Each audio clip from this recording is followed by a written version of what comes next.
Hey guys, tonight we're peeling back the velvet curtain on what it really meant to be a medieval assassin. Spoiler alert. It sucked more than your worst Monday, soaked in sweat, grime, and a healthy dose of please, don't get caught.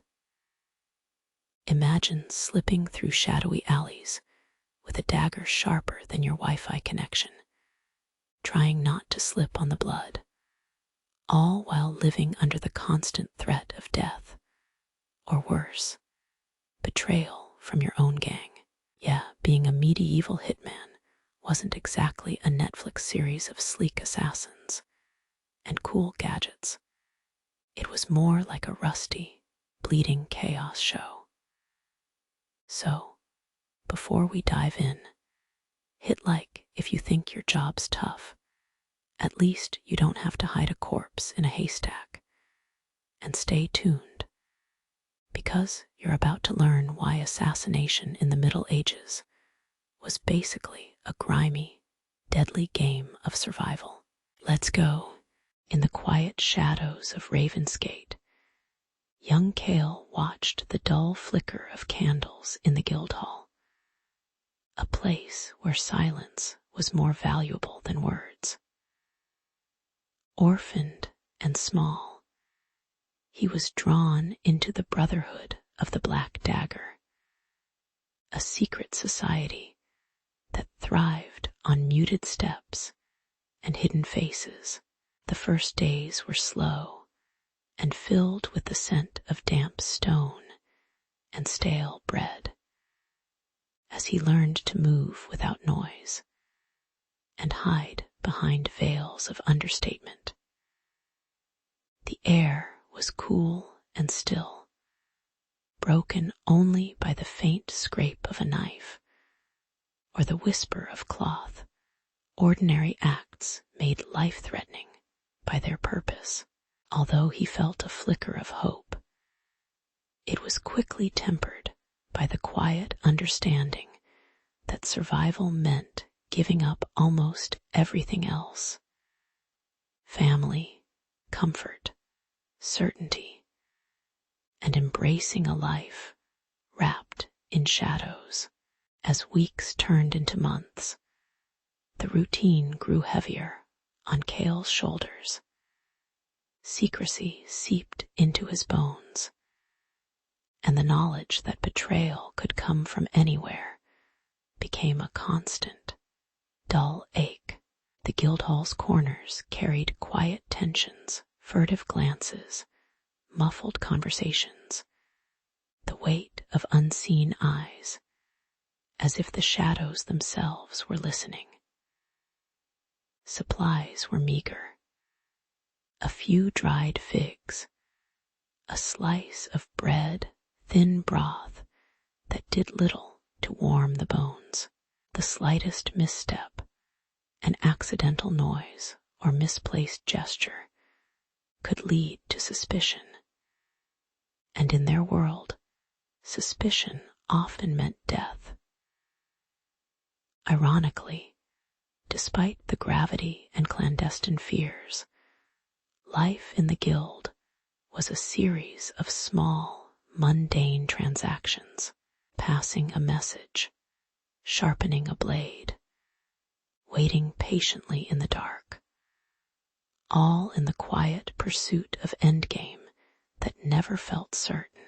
Over time, Cale began to notice the odd humor in their grim existence, how they seemed to take pride in the smallest of routines, like sharing stale bread with a kind of exaggerated reverence, or exchanging tired smiles over a failed attempt at stealth. The faces of the older assassins were blurred by shadows or flickering candlelight, their features hidden as if to keep their identities safe even from themselves. The irony was thin but persistent, so much effort spent on concealment. Yet Nothing could truly hide the weariness in their eyes or the everyday humdrum of waiting. Even their deadly craft became oddly mundane, reduced to the careful sharpening of blades during long, quiet nights, as if they were just craftspeople rather than killers. A strange, quiet acceptance settled that this life was as ordinary as it was absurd. Looking back, Cale understood that a life in shadows was one of subtle human failures, trust misplaced, innocence lost, and hope quietly blunted by the monotony of survival. The shadows of the Guildhall were not just hiding places, but silent witnesses to the quiet irony that those who moved in darkness often carried the most visible weariness. Perhaps, in some small way, the absurdity of it all was what made it human. The mundane rituals, the meager meals, the constant awareness of betrayal, all woven into the slow, unremarkable fabric of a life that was both necessary and bearing its own gentle resignation. As the years slipped by, he learned that even the most secretive life wears on the soul, filling it quietly with a kind of weary, humorous patience, a reminder that beneath every shadow there is a slow, human story waiting to be quietly observed. In the quiet hours of the late Middle Ages, Cale, a young man drawn into the shadowy world of assassination, began his journey with a mix of determined silence and cautious hope. His days were filled with grueling physical drills, lifting heavy stones, practicing silent footfalls, and enduring the relentless pressure to hide his emotions behind a composed face. Behind each small task, a deeper awareness grew that this life was weighed down by more than just moral ambiguity. It carried a tangible physical toll. The cold stone walls, the faint scent of damp earth, and the steady clang of basic training echoed in his mind as monotony settled over him like a thick blanket. Still, he understood that to survive, he had to master this mundane, yet demanding craft, even if it meant stripping himself of ordinary humanity step by step. As Cale progressed, he learned to conceal deadly poisons in seemingly innocuous bread, and the careful preparation of toxins became an almost ritualistic task, crumbling stale loaves, mixing powders with trembling fingers, and worrying at tiny details that could either save or betray him. The acts of deception grew more precise, but also more risky, each misstep potentially turning lethal for himself as much as his target. The slow ache in his fingers from handling rough, unpolished tools, and the dull throb of injuries sustained in practice began to double the weight of his choices. No modern medicine eased his pain. Only time and patience promised some relief, which was often slow and insufficient. In this bleak routine, irony crept in. His skill was built on concealment, yet his body often betrayed the toll, raw and aching beneath the surface. There were moments when injuries refused to heal swiftly. Small cuts turned into swollen patches. Bruises darkened hours after each encounter, and the gnawing discomfort became a quiet, persistent companion. His body learned to accept pain as part of the day's quiet rhythm, even as the shadows of doubt lingered behind his eyes. Sometimes he wondered if the twisted irony was that, despite all his stealth and effort, his own flesh was his most vulnerable enemy. Prophets or mystics, their faces always blurred or obscured by a diffused light, seemed to watch silently, sidestepping the truth that even the most skilled assassin is merely a fragile creature of flesh and blood. The world offered little solace, only the slow, steady persistence of healing that reminded him just how human he was, in spite of pretending to be invisible. Eventually, the slow process of healing became a quiet meditation on endurance, a constant, if unremarkable, testament to human frailty. Cale moved through his days with a resigned calm, knowing that even the strongest resolve can be marred by a moment's oversight or a careless stab of his own blade. He found comfort in the small, mundane acts, cleaning wounds with water, adjusting his worn clothing, or sharing a quiet meal with fellow practitioners. Their faces, expressionless, but worn fine lines of fatigue. The irony that his craft demanded both concealment and exposure settled gently into him, like the dimming light of dusk. The brutality of the craft persisted, but eventually it was the slow, unremarkable rhythms of life that defined him more than any deadly mission. Looking back, Cale understood that the life of a medieval assassin was painted in quiet contrasts, moments of calculated silence, punctuated by slow, painful recoveries, all woven into a tapestry of human imperfection.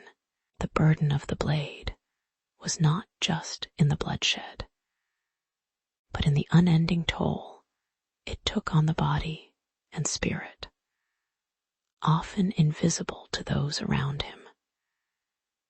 As he rested in the faint glow of evening, the distant sounds of soft winds and settling dust seemed to whisper the futility and beauty of this quiet existence.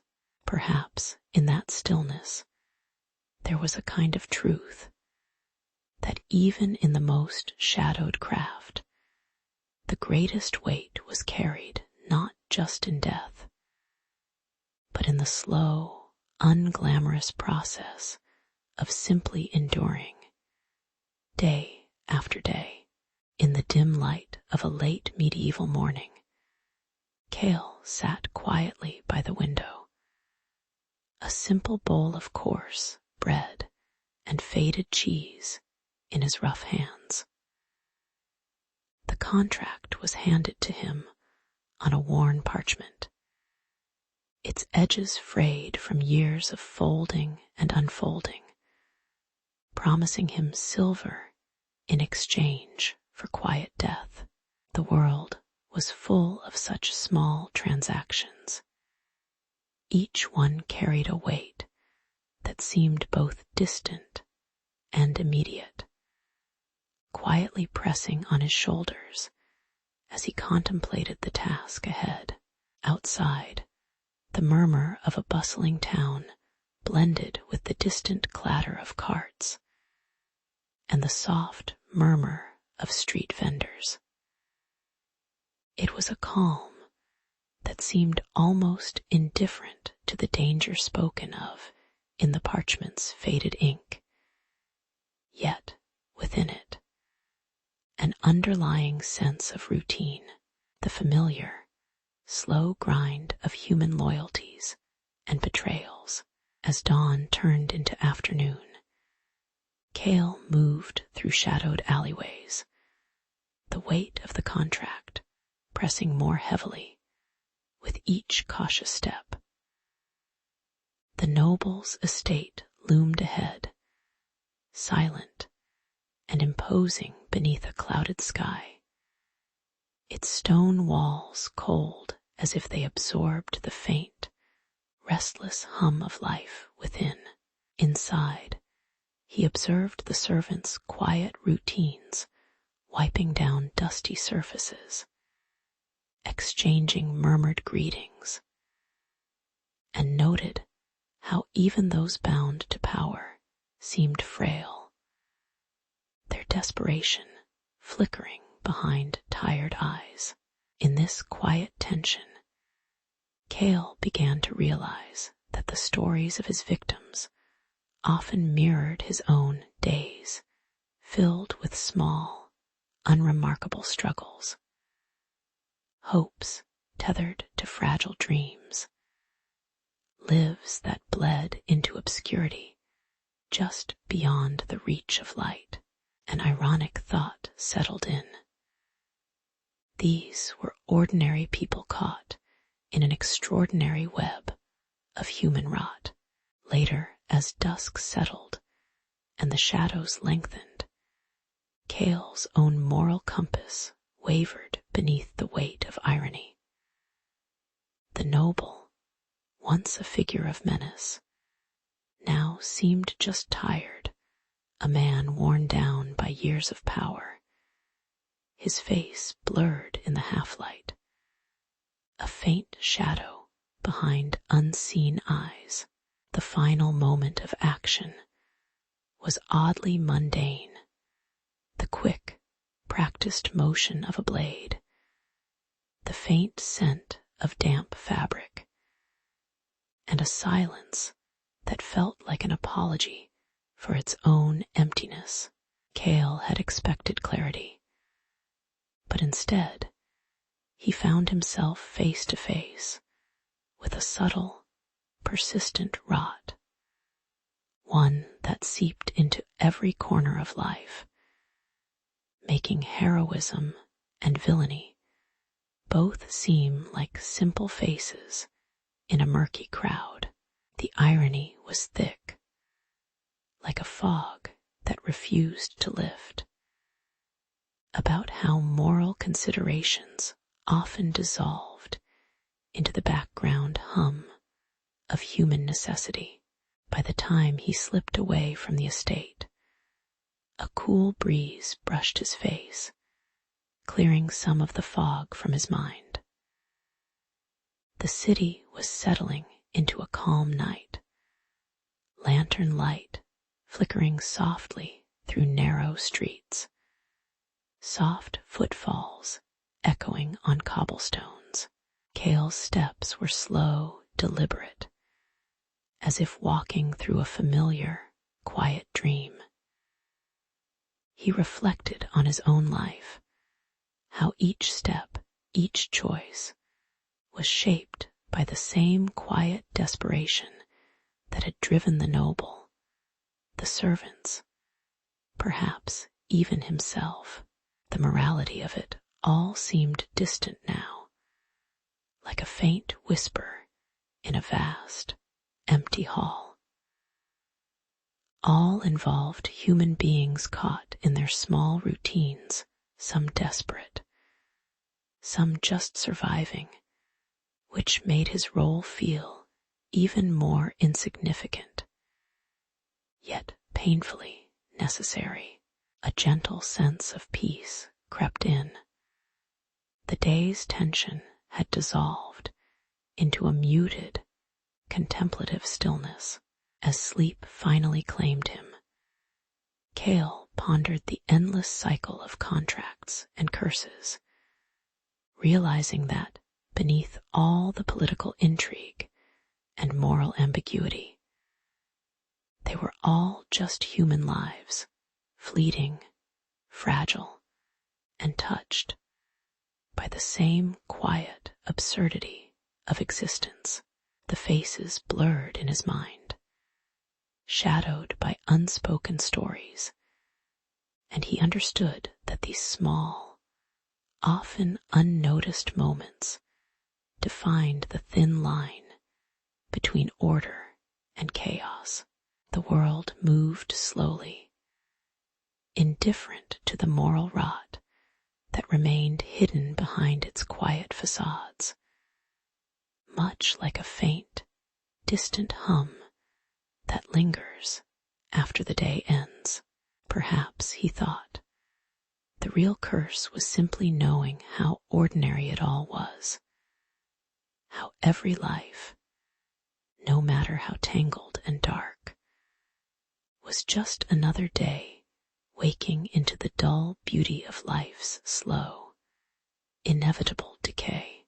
In a quiet corner of medieval court life, Cale slid through shadows with an understated purpose, muscles tense, but mind unhurried. The candlelight flickered faintly against the stone walls, casting gentle glows that masked more than they revealed. His breath was steady, familiar with the weight of unseen blades and whispered risks.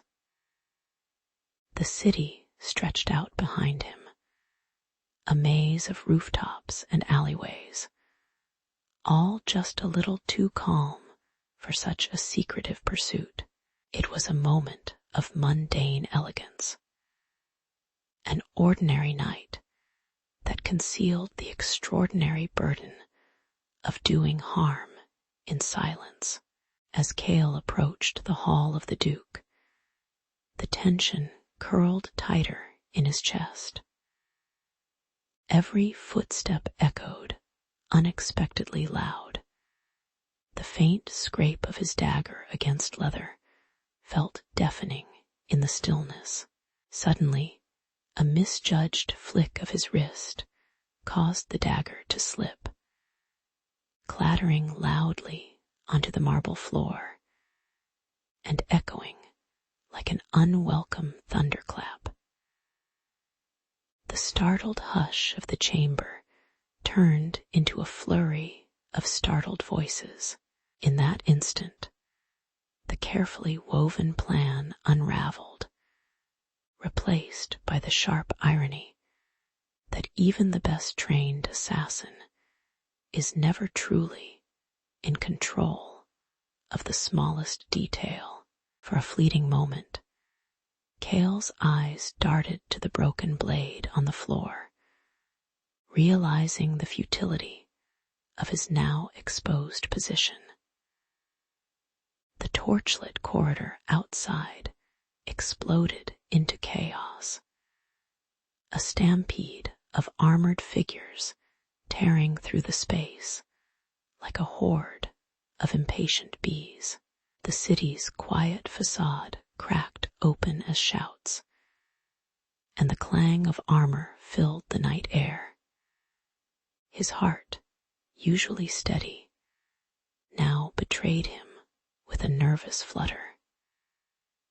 It was a tragic comedy, an act of stealth foiled by a simple slip, reminding him that human error had a stubborn way of rewriting destiny in the middle of what should have been perfect silence. Cale's body moved instinctively, darting into narrow streets as the city erupted behind him. He could feel the warm breath of the night air and the uneven cobblestones scraping his soles, each step a slow retreat from the chaos. Somewhere in the dark, torches bobbed like twitching fireflies, illuminating his path for a moment before he disappeared around a corner.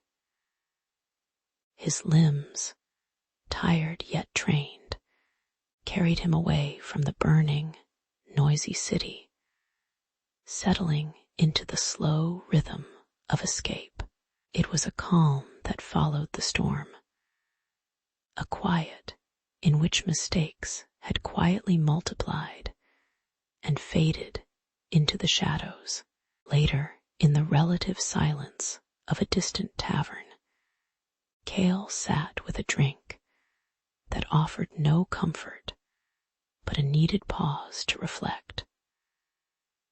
The memory of that night lingered like a dull ache, something that revealed how fragile mastery can be, how the smallest shift in circumstance can condemn an assassin to endless pursuit. There was no glory in the chase, only the quiet acknowledgement of imperfections woven into every human endeavor. As dawn approached, he understood that sometimes the greatest lesson was in simply surviving the ripple of one small, overlooked detail, an irony that ways of silence were only as secure as the quietest moment in the chaos. Cale sat quietly in the shadows of the ruined chapel, the cool stone wall behind him damp with the weight of years.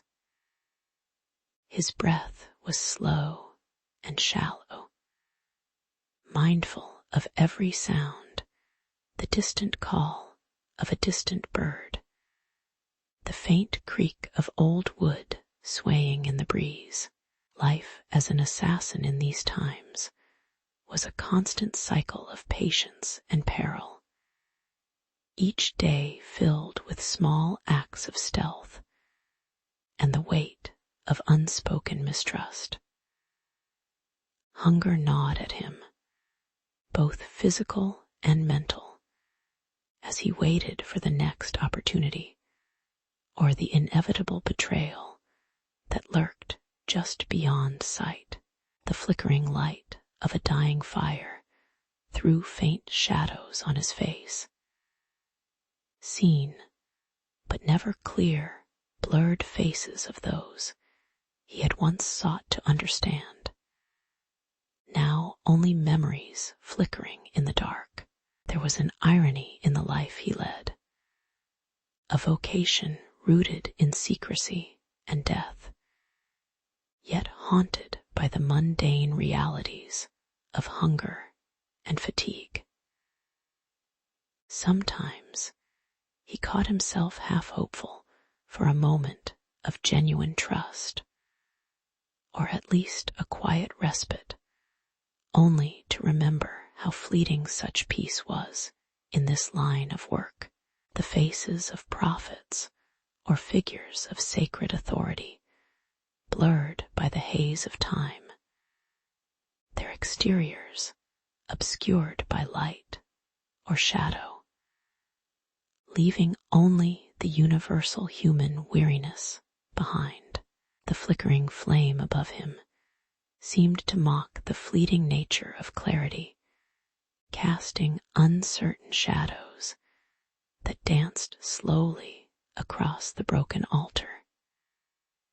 He chuckled softly to himself, an expression of mild absurdity, because to be an assassin was to be perpetually caught between hope's fragile glow and despair's slow encroachment. As night deepened around the chapel, Cale finally allowed himself a moment of calm, an ache for ordinary things long gone, like a warm meal or a simple conversation. The silence settled in, thick with the quiet hum of insects and the distant call of night creatures. He let his eyes drift, closed for a moment, feeling the cool air touch his skin, as if the world outside had paused just long enough for him to breathe. In these rare, still moments, he saw the stark truth that life as a medieval assassin was neither glamorous nor heroic, but merely a series of small, relentless compromises. The blurred faces of saints or prophets appeared again briefly, silent, unseen, reminding him of the countless unseen sacrifices woven into this dark tapestry.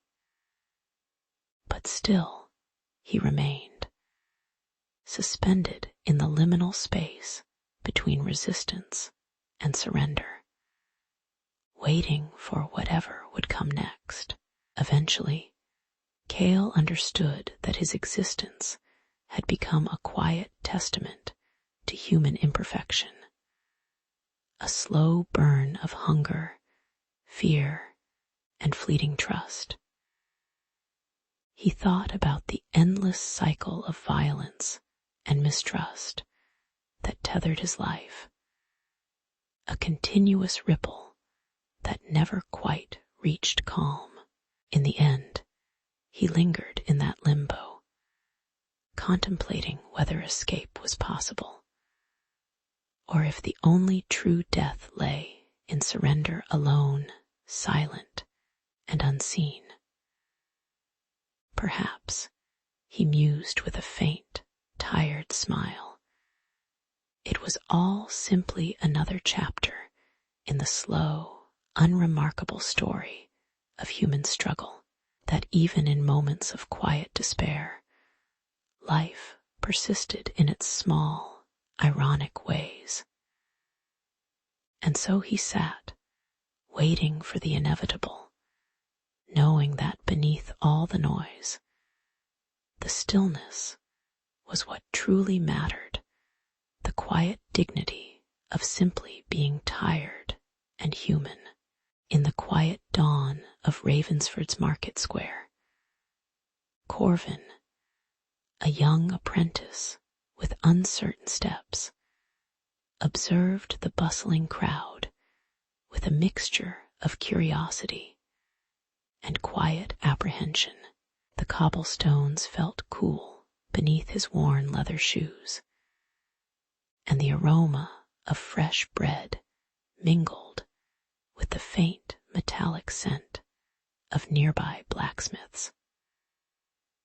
Under the faint shadow of the city's watchful guards, he practiced small, cautious movements, trying to learn the rhythm of secrecy amid everyday life. The old master Eric, leaning on his cane, watched silently, their eyes meeting briefly before turning back to the slow, mundane pulse of the town. The morning felt like a fragile pause, an ordinary moment, heavy with the unspoken weight of what was to come. Unnoticed by the busy marketplace around them, as midday approached, the market's energy grew louder shouts, laughter, and the clatter of carts. Corvin found himself nervously blending into the swirl of vendors and townsfolk, his senses heightened for the faintest sign of trouble or betrayal. A grizzled butcher with a greasy apron eyed him openly, while a group of children's giggles floated nearby, oblivious to danger. The city guards moved systematically, their eyes sharp but tired, barely registering the details of each face. Corvin's hands trembled slightly as he rehearsed the plan in his mind, a delicate balance of patience and odds. The irony of his task was stark: to remain unseen amidst the chaos, yet constantly aware of every prying glance that might turn into betrayal. In the shadowed quiet of the late afternoon, Corvin's efforts to learn the trade met the slow hum of human folly. One careless whisper from a nosy merchant about a rival's quarrel was enough to send a ripple through the marketplace, a reminder of how fragile a secret truly was. A young woman with a basket paused nearby, her face friendly but distracted, offering him a fleeting smile. The poor lighting cast gentle shadows on Eric's face as he examined a dull dagger. The dull irony that even the sharpest tools could be rendered useless by oversight. Corvin caught himself smirking quietly at the absurdity of it all. How life's slow drifts and tiny mistakes could undo the most carefully laid plans. In those moments, he understood that secrecy was less about walls and more about patience. As dusk settled over Ravensford, the city's noise softened into a gentle murmur, and Corvin found a strange calm taking hold. The dangers still lurked, but they had become a background hum, like the slow drip of water through stone. Eric, softly smoking a pipe, offered a rare smile, acknowledging the quiet progress. The market stalls now stood empty, their surfaces collecting shadows, as townsfolk retreated to the comfort of their hearths. For the novice, the day's tension had ebbed into a quiet acceptance, a realization that danger persisted quietly, like the hum of restless bees. In this lull, Corvin learned that caution was not just in the act, but in the understanding that life's absurdities never truly went away. They simply waited patiently, like shadows at dusk. Later that night, as the moon cast a gentle glow over Ravensford, Corvin sat quietly by a small window, contemplating the slow, unending nature of his craft. The city's slumber was unbroken, save for distant sounds of night creatures and the occasional distant clang of an idle gate.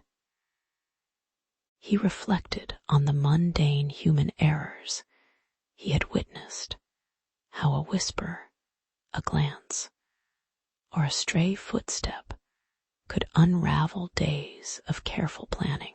The realization settled gently that these hazards, though ever present, were nothing more than part of the slow human tapestry, fragile, imperfect, quietly humorous in their persistence.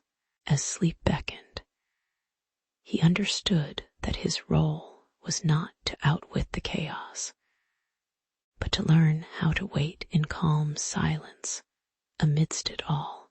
Corvin's first task arrived quietly on an ordinary dawn, wrapped in the routine patience of a sleepy city.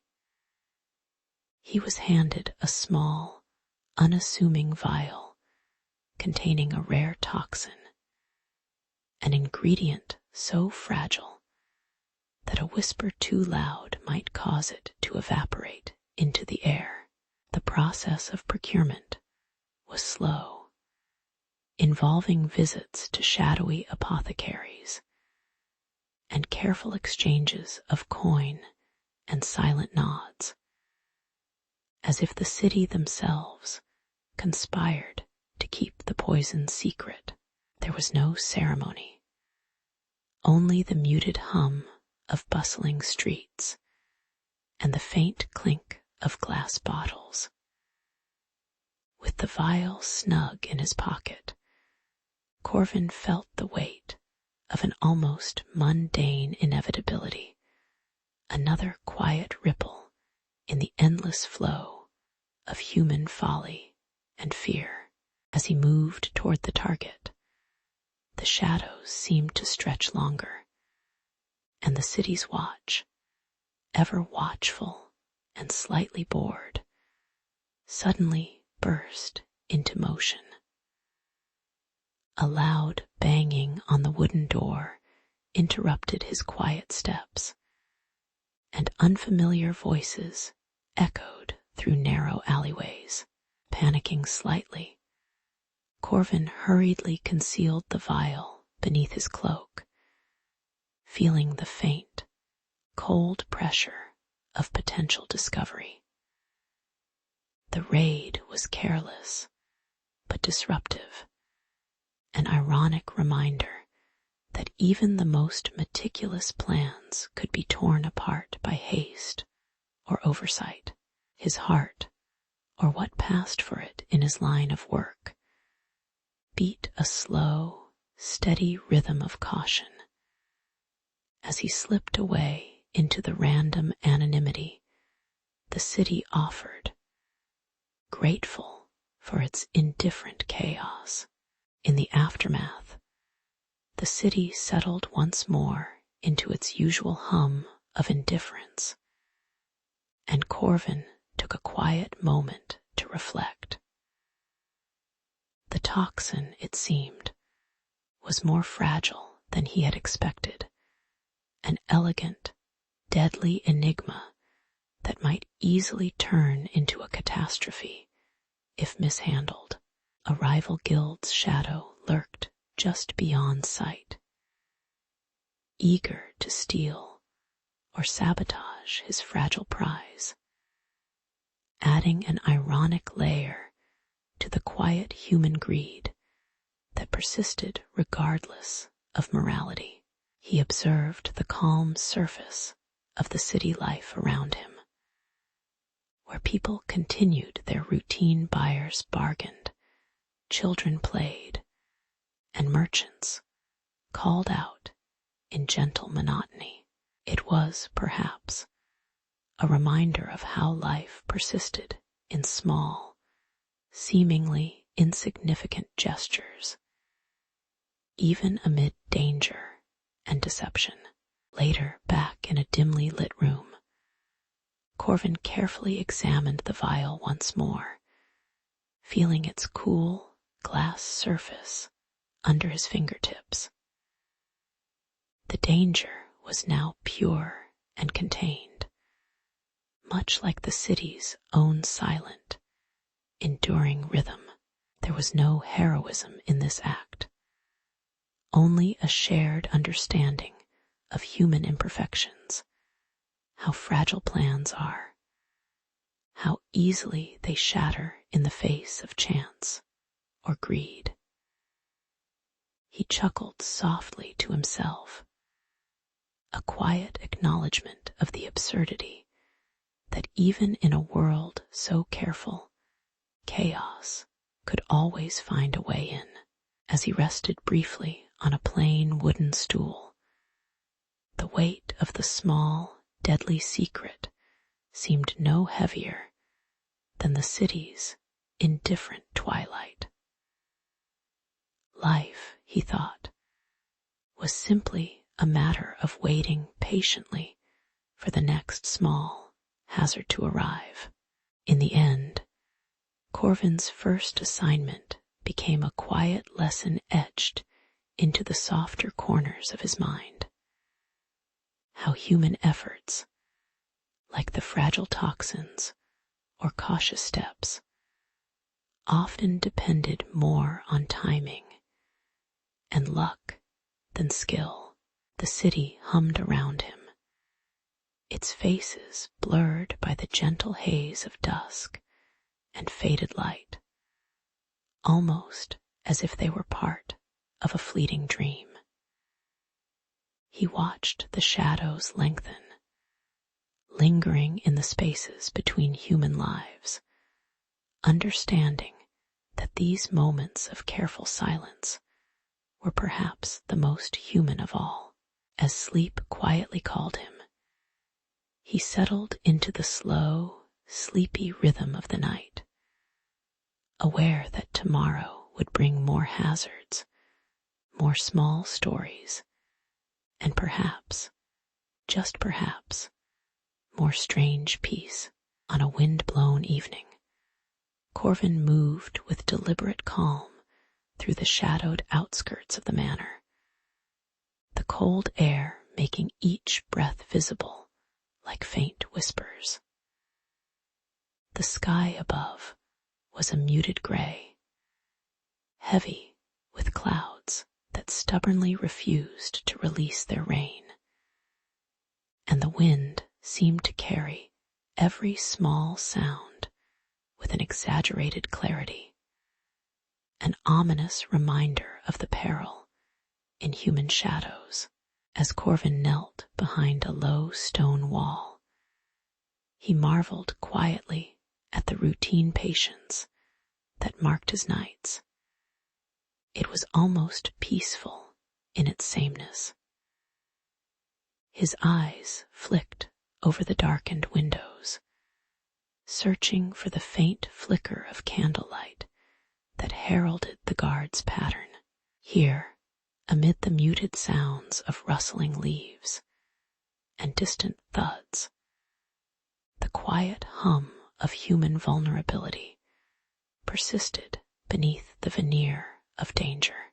Suddenly, a harsher gust swept across the yard, tugging at Corvin's cloak and threatening to betray his presence with a shivering tremor. His fingers froze on the cold metal of his dagger as he listened intently to the distant bark of a guard dog that suddenly straightened, ears perked, nostrils flaring at an unfamiliar scent. The animal's snarl cut through the settling quiet, a natural alarm that heightened the small, cautious tension of the night. Corvin, eyes narrowing, wondered if the wind itself had betrayed him into a moment of unnecessary risk, or if the dog's instincts had been flawed, like so much else in this ambiguous line of work. Every movement felt heavier, each shadow more oppressive. The night's unpredictability was a small, persistent threat. In a quietly ironic turn, Corvin's trusted informant, who had promised smooth passage, had instead whispered a detail that seemed to lull him into overconfidence, only to be revealed later as a thin thread of deception. The messenger's voice had once been soft and convincing, but now, in the flickering flicker of uncertain lantern light, the betrayal felt almost mundane. The message that the outer defenses were lax and the path unobserved had carried the kernel of truth, but the implications had slipped away into a tangled web of human error and weakness. Corvin's lips pressed into a thin line as he realized that even the most trusted voices could be as unreliable as the stormy weather overhead. That in this line of work, nothing was quite as certain as it seemed. The irony was not lost on him. Trust was often a shadow, fleeting and fragile beneath the storm's subtle growl. As the wind subsided into a gentle, persistent hum, Corvin found himself easing into the slow rhythm of the night's quiet. The storm's chaos had receded, leaving behind an almost contemplative calm. He adjusted his cloak and took a short breath, feeling the cold seep into his bones, anchoring him in the present moment. The moon, briefly emerging from behind the clouds, cast a weak glow over the garden walls, offering little warmth, but a sense of subdued clarity. His thoughts drifted to the strange ordinariness of human endeavors. How many times a night, in different lands, others faced similar hazards, risking much for very little. The repeated small acts of patience and persistence shaped this long, quiet tradition, woven into the fabric of their quiet, fragile lives, all under the watchful eye of the peaceful, indifferent sky. In these restrained moments of reflection, Corvin contemplated the human condition, how vulnerability often lay beneath a veneer of control, and how even the most carefully plotted dangers could be disturbed by a gust or a misplaced word. The storm had passed, and with it the immediate peril, leaving only the gentle murmur of the wind and the distant sounds of a world continuing, quietly oblivious. Perhaps, he mused softly, there was comfort to be found in the routine of risk, an acceptance that every small act, every breath taken in shadow, was just another chapter in an endless, imperfect story. The night, with all its hazards and ironies, had only deepened his quiet understanding that humans, like storms, were often transient, fragile, and humorous in their quiet persistence. In the quiet hours before dawn, Corvin, the medieval assassin, steadied his breath on the cold stone ledge of the cathedral's bell tower. The faint glow of oil lamps flickered in the distance, casting long, soft shadows over the rooftops below. His hand, wrapped around a simple steel blade, felt both familiar and oddly indifferent to the dangers ahead. It was a routine moment, one that carried weight only in its quiet repetition, and yet the weight of history and human misstep seemed to press more heavily than the sword itself. As he looked out over the early morning city, the looming risk of failure was a distant hum beneath the calm surface of his mindful silence. With the rising sun now casting a hazy light through the small, dusty windows, Corvin moved into position for what was supposed to be a swift, decisive strike. But tension built quietly in the air as the familiar mesh of shadows and flickering lanterns betrayed an underlying uncertainty. Behind him, the soft scrape of old stone and the distant whisper of a breeze through the archways seemed to echo the fragile balance between life and death.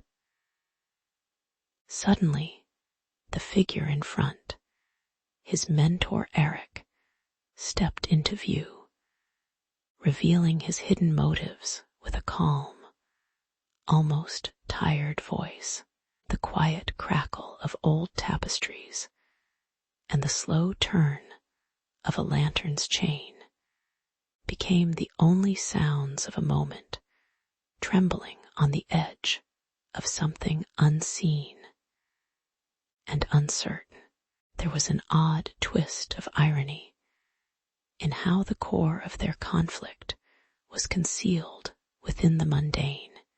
Here they stood, poised for violence amid the gentle clang of falling debris and the distant murmur of the crowd below, who remained blissfully unaware. Eric's face, shadowed and blurred in the flickering light, seemed to carry a faint, knowing smile, or perhaps a sigh, that only Corvin could sense. The blade trembled slightly in Corvin's hand, not from fear, but from the unspoken absurdity that these deadly machinations were tangled so casually in the fabric of daily life. As the duel progressed, the swinging lanterns swung lazily and occasionally brushed against Corvin's sleeve, an ironic reminder of the constant, silent hazards woven into such nocturnal chores. Gradually, the scene settled into a slow, contemplative calm, as if the chaos of motion had momentarily paused. Corvin's breathing softened, and his gaze wandered to the distant, blurred outlines of the city, the rooftops, the spires, the distant hum of traffic or market stalls far below. The crisis of the moment seemed to dissipate into a quiet reflection on the everyday absurdities of their craft, how swords and secrets were part of a shadowy, yet mundane reality. He noted the faint scent of old wood and oil lingering in the air, and appreciated the simple steadiness of the old cathedral stones. The threat of discovery was no longer immediate, and in this slow rhythm, he wondered how many others simply went about their days unaware of the silent, often absurd, hazards shadowing their lives. In the stillness that followed, Corvin and Eric shared a silent understanding, an acknowledgement of the gentle, unspoken humanness within the dangerous routines they endured. As Corvin lowered his blade slightly, he realized that the true hazard was not just the falling masonry or the swinging lanterns, but the unnoticed, quiet slips in human morality and chance that shaped their fate.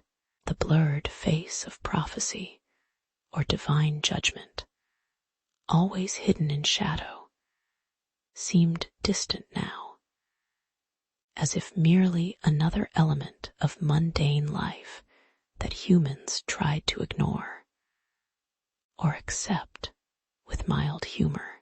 With the city's daily rhythm continuing softly around them, the moment drifted like a gentle breath, inevitably fleeting, quietly inevitable, and somewhat reassuring in its ordinary end.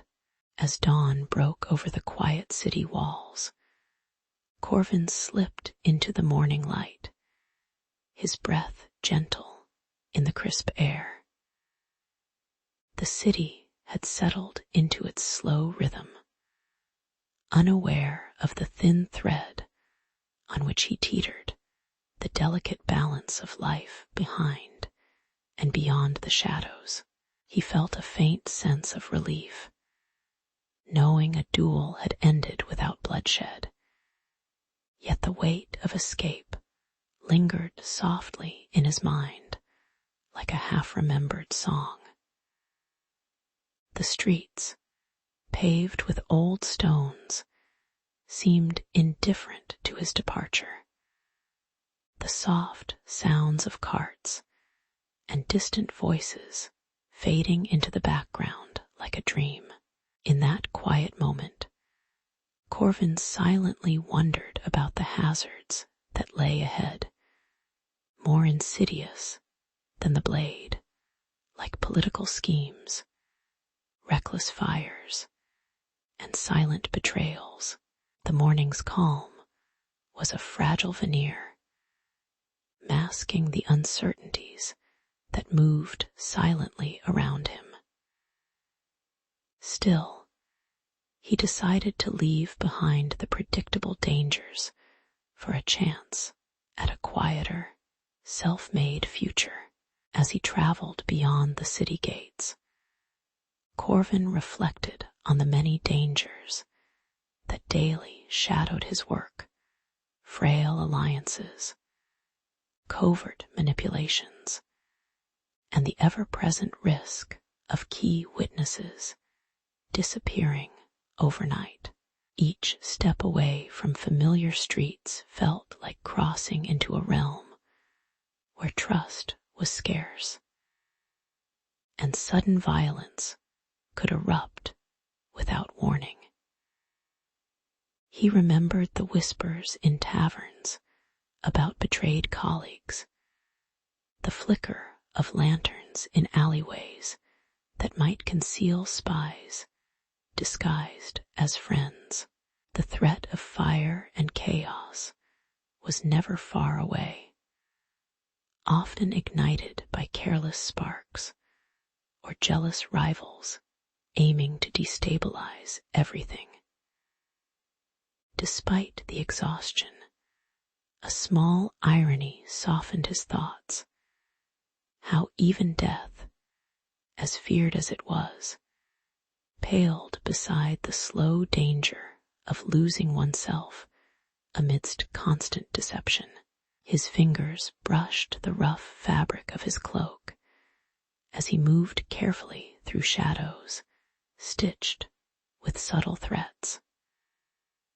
The day remained slow, yet the undercurrent of peril pulsed steadily beneath his cautious steps.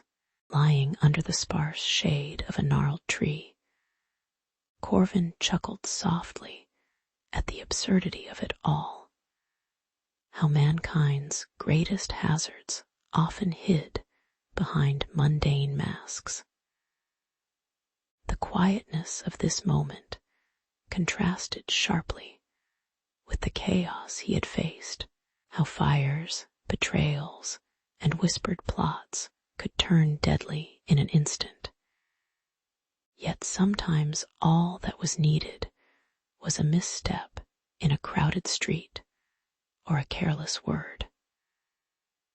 Looking at the distant rooftops and the slow drifting clouds, he couldn't help but notice the ironies that life handed him. How the profession itself became a game of patience, hiding threats behind plain sight. The prophets' faces, blurred by the light, remained unseen, their voices lost in the background hum of a city sleepwalking through danger. For all his skill, Corvin realized that he, too, was vulnerable to the simple acts of human folly. That strange humor persisted, a reminder that danger often lurked in plain view, dressed in the everyday. Taking a deep breath, Corvin settled into a calm that felt oddly reassuring, as if the quiet around him seeped into his bones.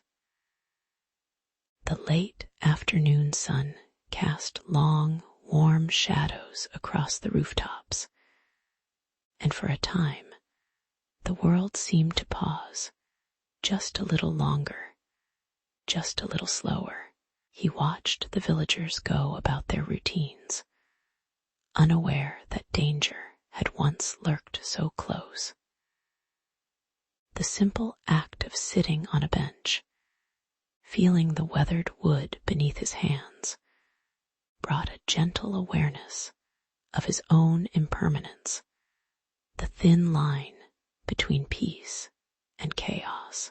His thoughts drifted to the days ahead, the cautious steps he must take, the new alliances he would forge, or perhaps break. The mercurial nature of his trade whispered softly in the background, yet today it was only the soft hum of life passing by. In this calm, he found a fleeting sense of peace, knowing that wisdom was perhaps just the art of being quietly cautious amidst the absurdity of human risk. As evening crept in and the sky faded into a muted palette, Corvin's mind settled further into reflection. The hazards of his profession had taught him humility, that even the most skilled could be caught unaware by the simplest mistake. He considered how solitude, patience, and a careful eye were now his few tools against the ever-present threat of betrayal and chaos. The distant look of prophets' faces, always hidden in shadow or dim light, seemed to remind him that some dangers were invisible, yet no less real. He felt a gentle weariness, an acceptance of human imperfection, and a quiet hope to forge his own path, wiser and more cautious than before. As the world around him slipped into quiet darkness, Corvin understood that life's small hazards were ultimately intertwined with its subtle beauty, and perhaps that was enough to carry him forward, quietly and thoughtfully, into another uncertain dawn.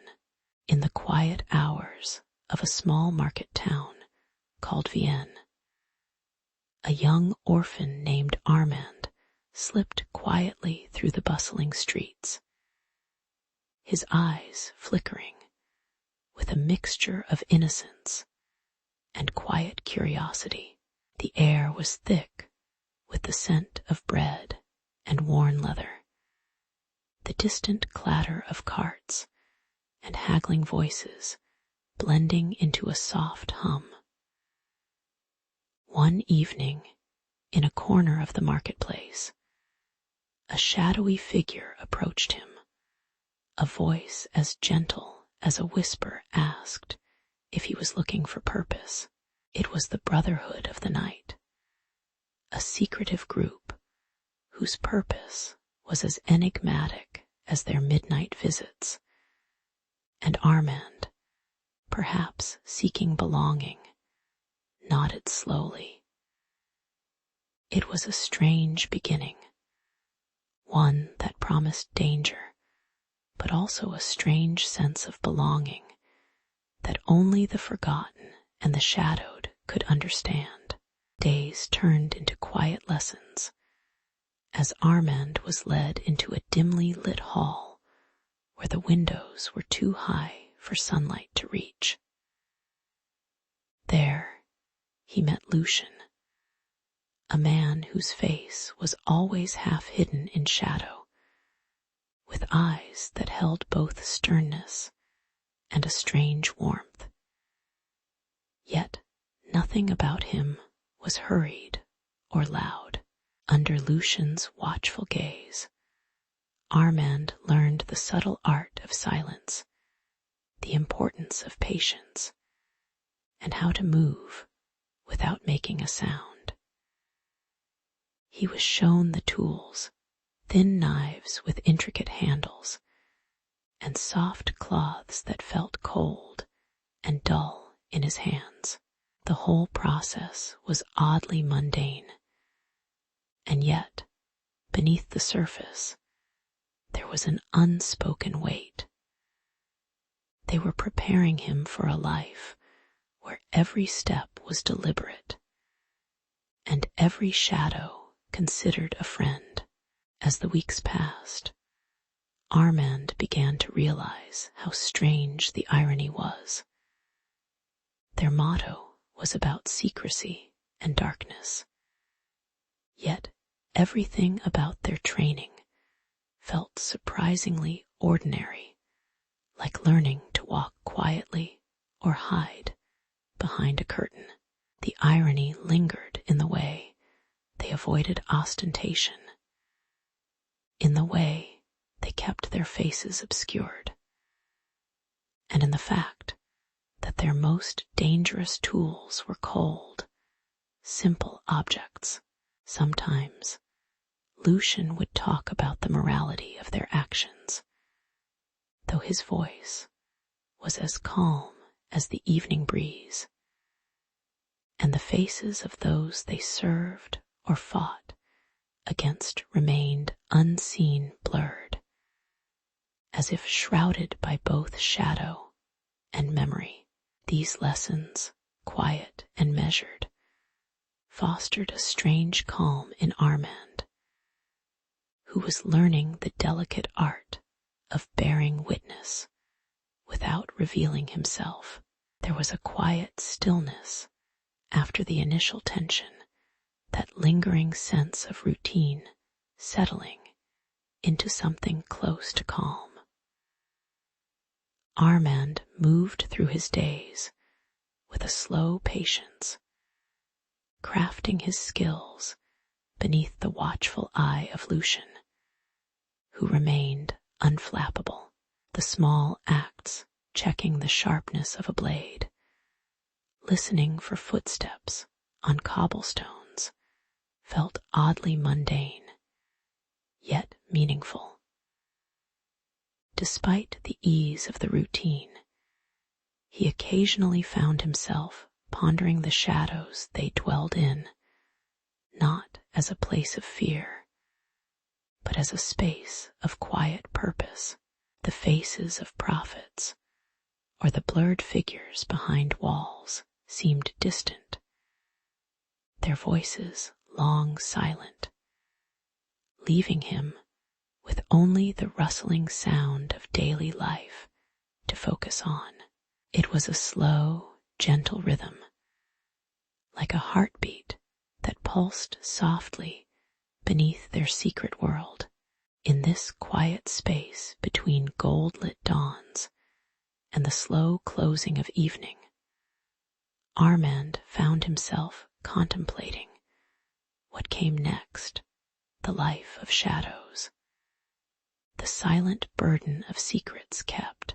He learned quietly that morality was a subtle thing, often indistinguishable from necessity, and that the light and dark were never so clear as they appeared in stories. His journey was neither heroic nor grand, but it was undeniably human, filled with small mistakes and quiet moments of reflection. As he looked at the simple tools in his hands, he could almost hear the distant hum of the town, alive, indifferent, ever moving.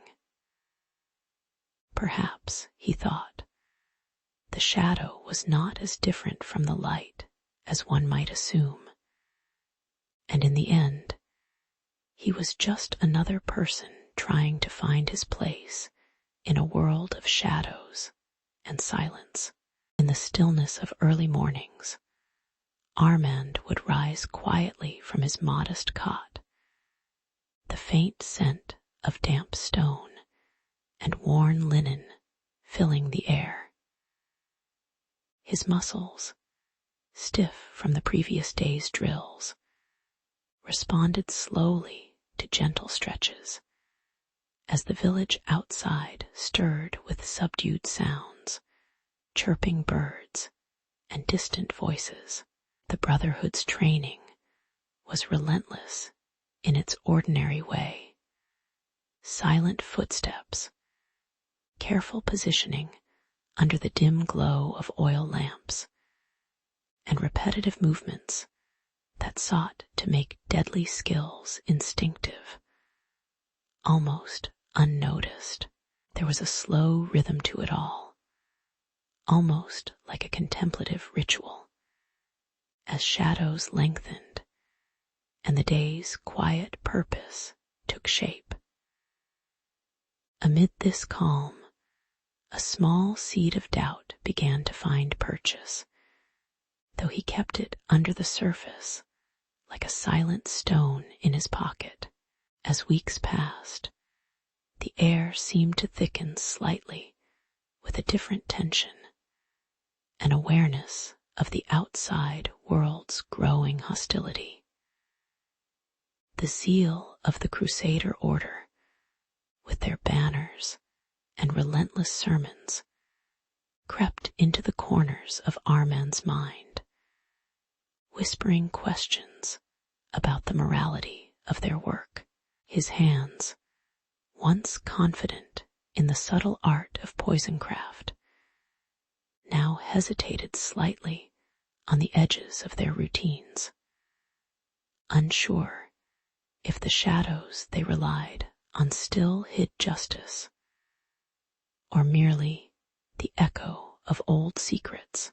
The drills remained silent, but inside, a quiet clash persisted, loyalty versus moral skepticism, each thought lingering like a shadow that refused to dissipate. The simplicity of the training contrasted sharply with the complexity of his own conscience, which refused to stay still. Sometimes, in the late afternoons, Armand would glimpse the faces of his mentors, a blurred, unseen presence behind the flickering torchlight, and wonder if their conviction was as clear-cut as the shadows they cast. The notion of sacred duty, once straightforward, now felt tinged with irony, as the Brotherhood's unspoken codes seemed to stretch into ambiguous territory. The air was thick with the faint, metallic scent of oil, and the quiet scrape of leather against wood as they prepared tools that could end lives with a whisper. Yet, amidst the seriousness, there was an odd humor in the mundane details. How they meticulously cleaned their blades, or how each apprentice secretly longed for a day when silence might break into something more human. Even in shadow, life persisted with a faint, tired humor. In the gentle lull of evening, Armand found moments to breathe slowly, almost meditatively, sampling the cool, dusty air of the workshop. His shoulders loosened slightly, and the weight of doubts and duties seemed to ease into the quiet darkness. The routines persisted, not with the fervor of zealots, but with the resigned calm of those who had long since accepted the necessity of their tasks. The shadows crept across the walls, indifferent yet somehow familiar, as he pondered whether this life was mere necessity or something more elusive. The faces of unseen prophets remained hidden behind blurring light, blank, unrecognizable, yet perhaps surprisingly neutral in their obscurity. There was, after all, a strange comfort in the slow, unchanging rhythm of it all. As night fell, Armand sat quietly among his fellow apprentices, the soft glow of a dying hearth casting gentle shapes across their features. They spoke rarely, each lost in their own translucent thoughts about loyalty, doubt, and the unspoken burden of obedience. In these moments of calm, the absurdity and gravity of their lives intertwined gently like threads in a faded tapestry. The world outside might have roared with crusades and bloodshed, but here, within the shadowy walls, time moved slowly, quietly, with a patience that seemed eternal. Perhaps in the end, they were simply human, flawed, tired, and quietly uncertain about the shadows they cast and the light they dared not seek. In the quiet light of dawn, Armand prepared himself with a practiced calm, the weight of his first mission settling gently on his shoulders. The courtyard was still, save for the faint scrape of his leather gloves and the distant clatter of a blacksmith's hammer. His purpose was clear, yet the usual steely resolve was softened by the faint hum of the morning breeze, an ordinary feel for someone about to step into history's slow-moving shadow. As he slipped silently through the town, the familiarity of cobblestone streets and quiet marketplaces felt almost mundane, a reminder that everything human life touched retained an everyday softness. It was a beginning neither grand nor spectacular, just another step along a quiet, uncertain path. Inside the shadowed hall of the court, Armand's senses sharpened as he navigated a web of whispered secrets and subtle glances. The noble players moved slowly, their words deliberate, with hidden agendas flickering like candle flames, volatile and fleeting. His target, a wealthy noble involved in financing acts of war, appeared distracted, unaware of the watchful eyes he sensed in the corners. But suddenly, a fellow apprentice, whose face was blurred by the shifting shadows, made a subtle gesture, one that coldly betrayed an unexpected alliance. Tension thickened like afternoon fog, and Armand felt the thin line between duty and betrayal stretching quietly beneath his fingertips. The irony emerged quietly. What had seemed like a simple task was now tangled in the politics of power, with alliances fragile as worn parchment. As Armand moved closer, the target's guarded presence contrasted with the apparent ease of the court's ostentatious pretenses. An accidental slip of a servant's tray or a misplaced word could reveal more than intended, and the assassin's patience was tested by the slow, steady rhythm of court life. Meanwhile, the blurred face of his supposed ally hinted at the unpredictable shadows lurking behind the facades. Despite the tension, there was a certain gentle humor in how life persisted, people arguing over petty disputes, children playing in the courtyard, unnoticed amid looming conflicts. That evening, seated in a quiet corner of an inn, Armand's thoughts drifted as he watched the world go on simple, slow, and unremarkable. The evening air was cool, carrying the scent of roasted bread and sour wine, sounds of distant chatter, and the rustling of rough linen. He reflected on the strange irony that his actions, meant to be swift and decisive, would ripple outward in ways he could not foresee. The noble's death might ignite a wider conflict, pulling innocent and guilty alike into its slow-motion chaos. A quiet reminder of how fragile peace was in these uncertain times.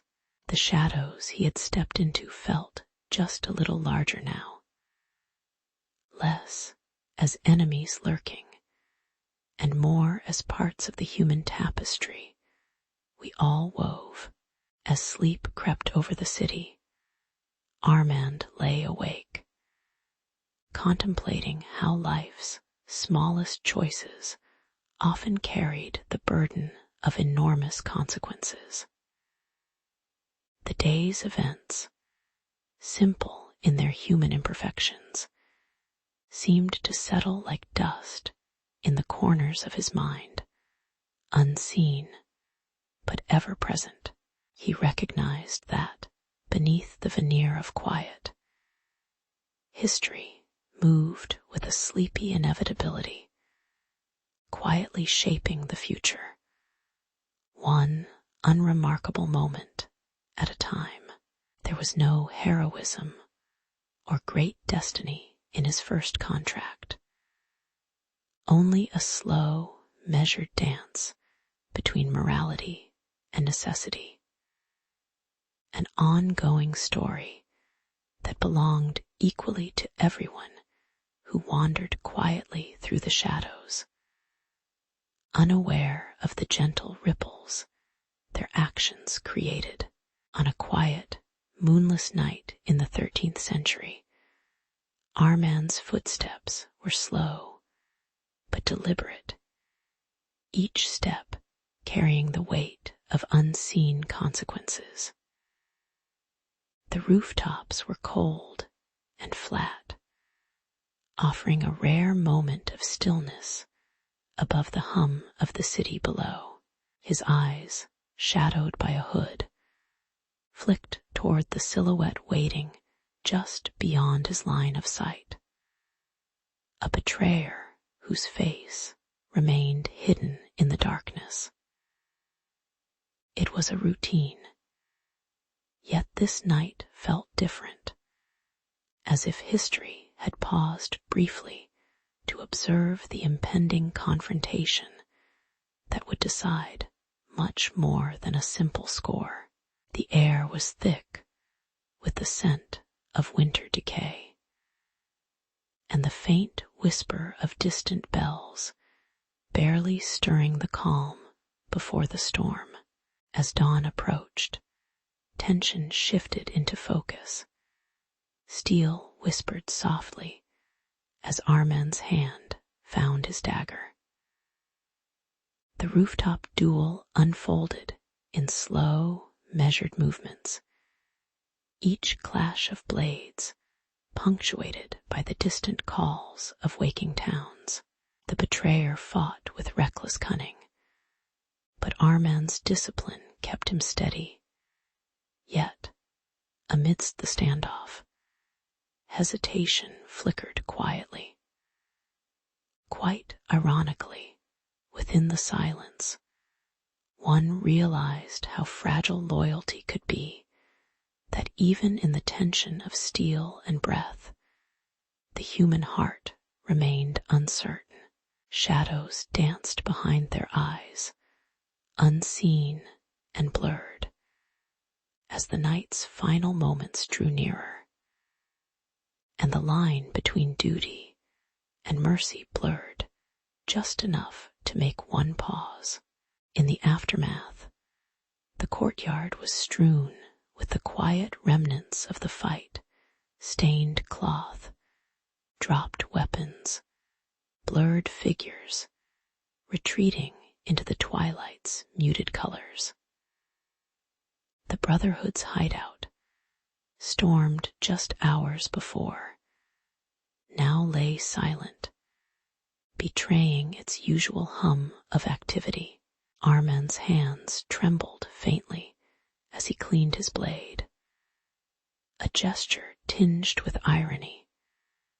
The chaos of violence often masked something more mundane, perhaps regret or mere fatigue. The noble he was ordered to kill, now spared by necessity's cruel hand, lingered in the shadows of options. The irony of human morality quietly settling like dust. In such moments, history's most quiet tragedies were often born.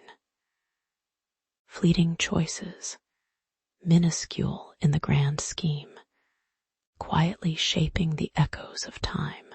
As the sun climbed higher, the city streets gradually stirred into their usual rhythm, and Armand found himself seated on a low bench, the weight of that night pressing lightly against his thoughts. There was no fanfare, only the slow, calming sounds of daily life, a distant hammering, the soft chattering of merchants, the gentle clatter of ceramics. He watched passers-by in faded garments, their faces unremarkable and forgotten, just like his own. The irony of the assassin's life persisted. In moments of stillness, beneath the veneer of violence, life remained ordinary and quietly persistent. Here, amid universal routines, one saw how fragile human morality was represented in the mundane, the everyday, the silently unfolding story of choices made in shadows. Later, Armand reflected on the night, realizing that history often records its moments not with thunder, but with a gentle, enduring hum of small human stories, the blurred faces of prophets and betrayers, the fleeting glint of steel, and the quiet decisions that shaped entire lives. These were the true echoes of the past. In the calm after chaos, he understood that human lives flicker like distant lamplights, susceptible to subtle shifts of morality and fate. Perhaps, he thought, what remains most real are these quiet, imperfect moments, fragile acts of mercy, doubt, and duty, waiting patiently for the quiet next chapter to unfold.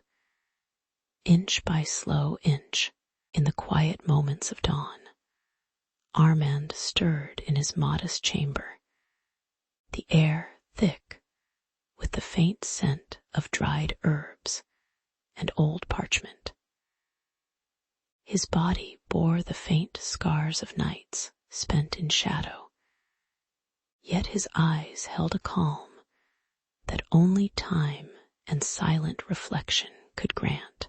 The Brotherhood's last mission was behind him, a distant ripple in the unnoticed flowing of history. And now he considered the weight of his silence. The streets outside gradually awoke with soft footfalls and the distant clatter of carts, all unaware of the silent figure who had once moved beneath their world. It was a slow awakening to a life that felt as fragile and intangible as the mist curling around the rooftops. As the days passed, tension unfurled like a thin thread across Armand's thoughts, pushing him gently toward questions that lingered in the quiet hours.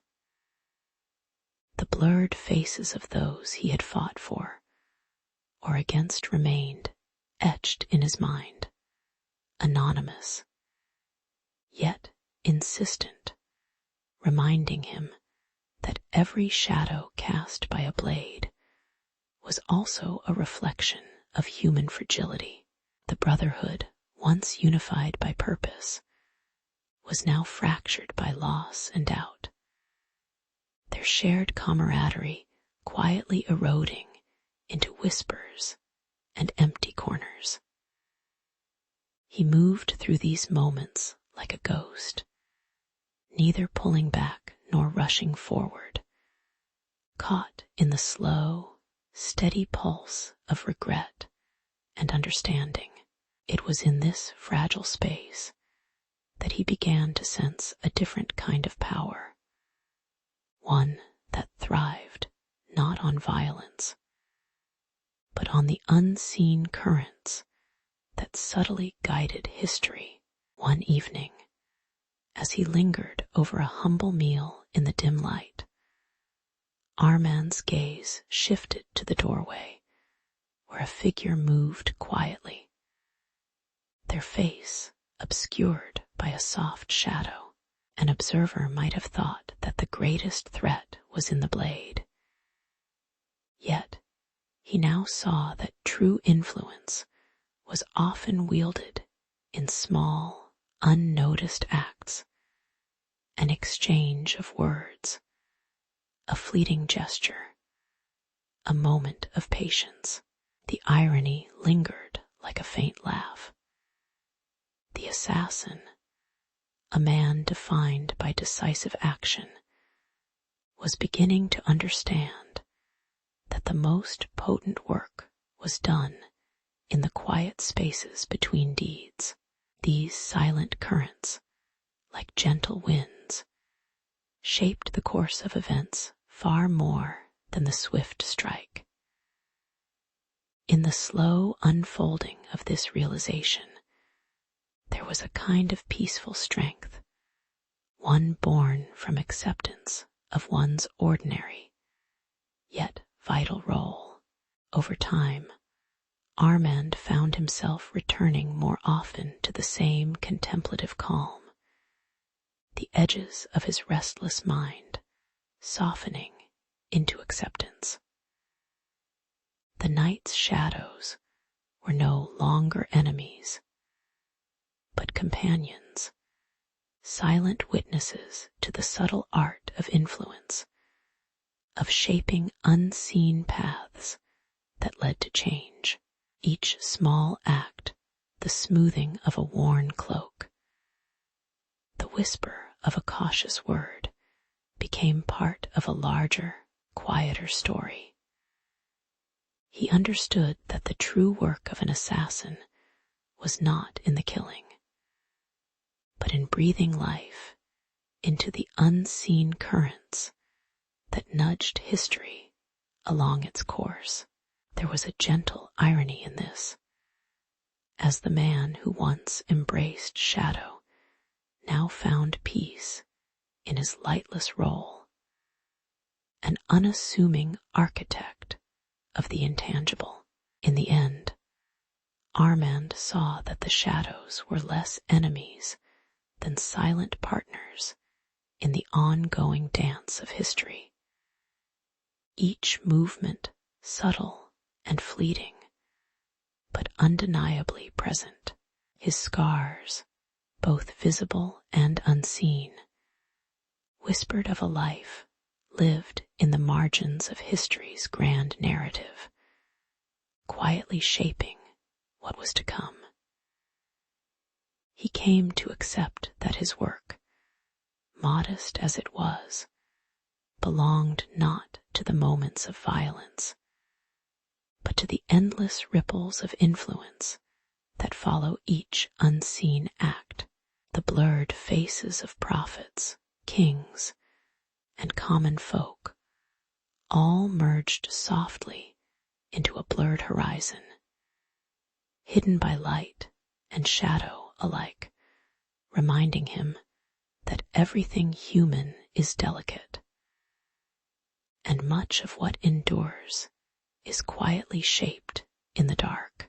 As he settled into this new understanding, the world moved on a slow, peaceful hum beneath the quiet stars, just another shift in the silent current of time.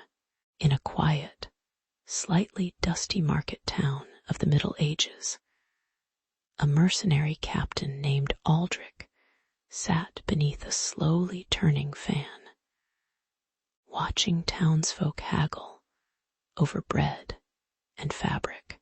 His weathered face, partly shadowed by a worn helmet, carried the faintest hint of a smile, perhaps at the slow turn of life that kept hunger at bay. One day, Varick, a merchant with eyes too sharp and fingers too quick, approached him with a thick bag of coins.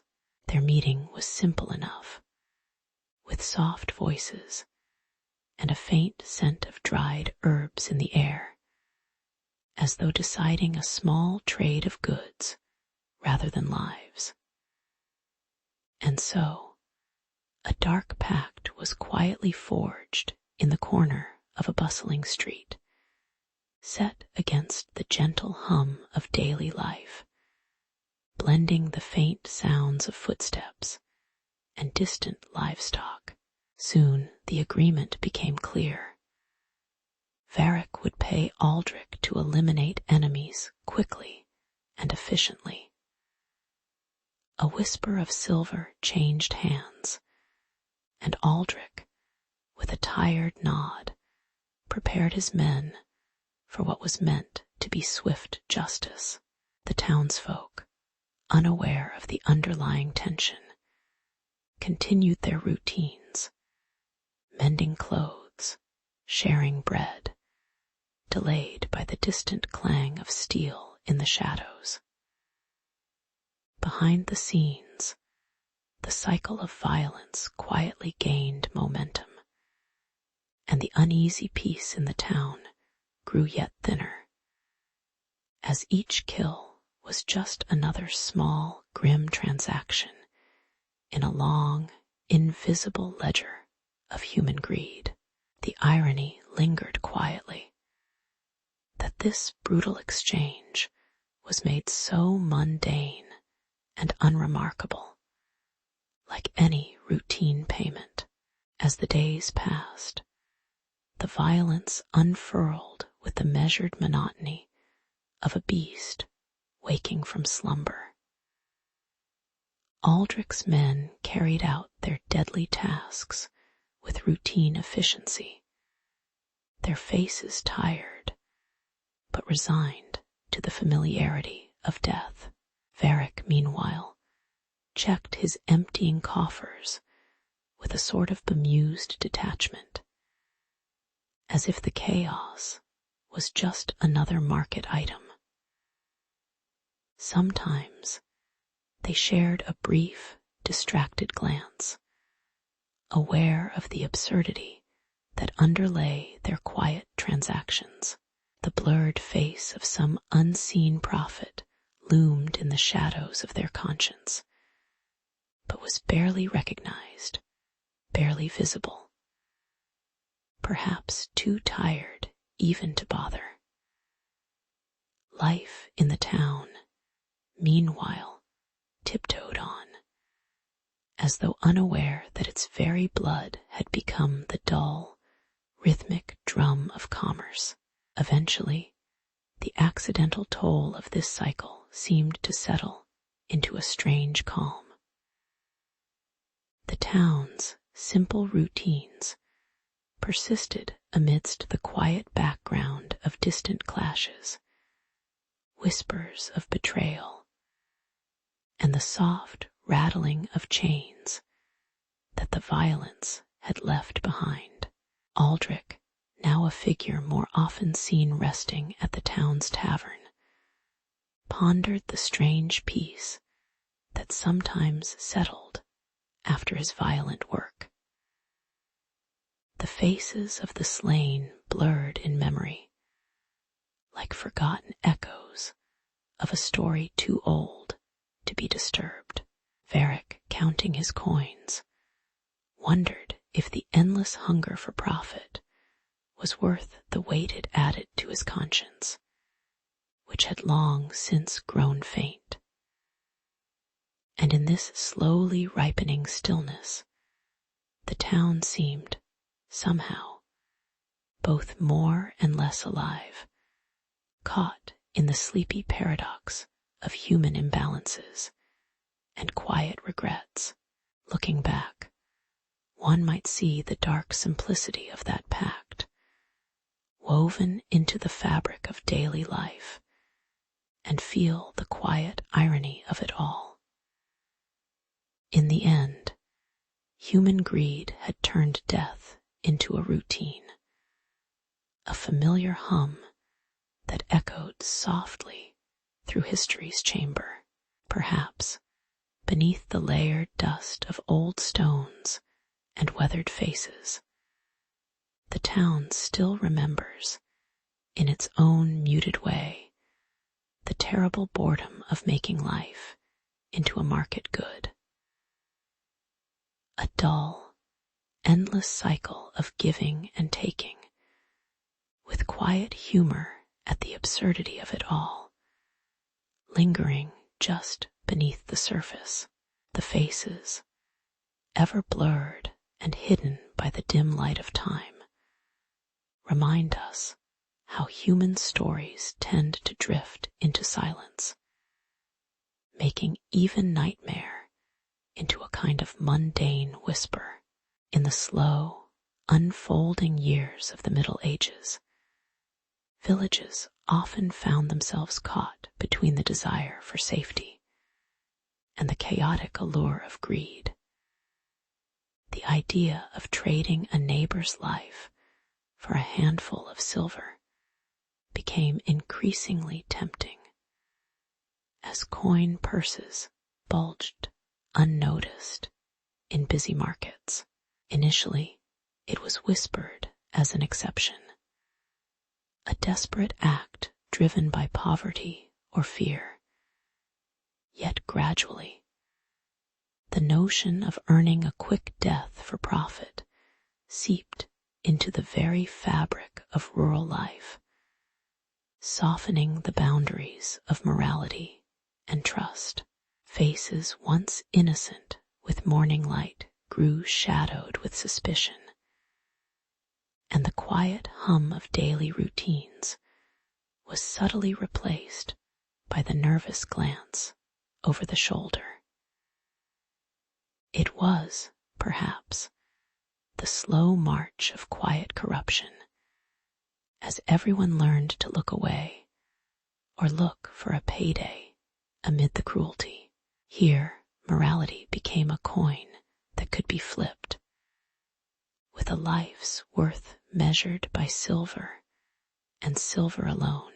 As this dark temptation took hold, the ears of the clergy, those who once cultivated serenity and spiritual guidance, began to ring with warnings. Though their voices sounded muffled and distant beneath the rising clamor of greed, they denounced the bounty hunters and the villagers alike for turning their communities into marketplaces of murder, calling it a sin etched into the very stones of the churches. But the words seemed to drift like faint echoes through the cool stone walls, often lost to the clatter of coins and the quiet ambitions of local lords. The moral outrage was there, yes, but it was tempered by the slow erosion of authority by the quiet convenience of ease and the stubborn human tendency to rationalize. Even prophets' faces, blurred by the light shadows of the altar, seemed to watch with a patient, indifferent calm, as trust unraveled beneath their silent gaze. In this muddle of morality and greed, the Lord's tax collectors wove themselves into the chaos, their voices no longer concerned with divine justice, but with their share of the dark harvest. They would stroll through villages on cool mornings, bartering with anxious faces, demanding fees not just for the land or crops, but for every body that fell silent in the dirt, each death a small fiscal event to be accounted for. Their thick fingers would count coins on worn tables, unconcerned with the human cost, only focused on the rising totals that smudged the boundaries between governance and exploitation. Murder, once a crime of passion or desperation, had now become a strange sort of currency, a transaction that fed the insatiable appetite of the taxman and deepened the shadowy well of village despair. It was a quiet, grim business, carried out beneath the slow spin of the sun and the watchful, unseen eyes of silent witnesses. Over time, a strange kind of stillness settled over these villages, as neighbors who once exchanged friendly nods now moved with wary pauses, their conversations hushed and careful.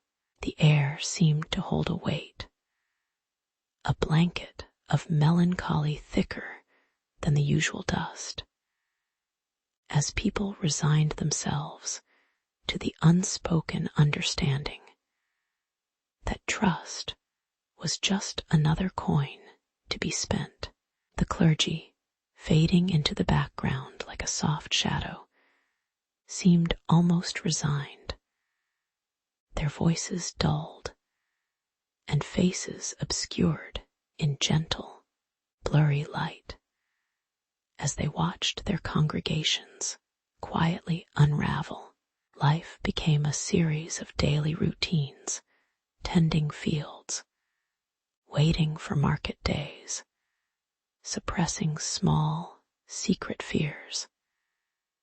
And amid these routines, the haunting irony that human life was becoming just another form of currency. Somewhere beneath it all, the stillness whispered of a collective loss, a shared quiet despair for a world slipping beyond simple morals.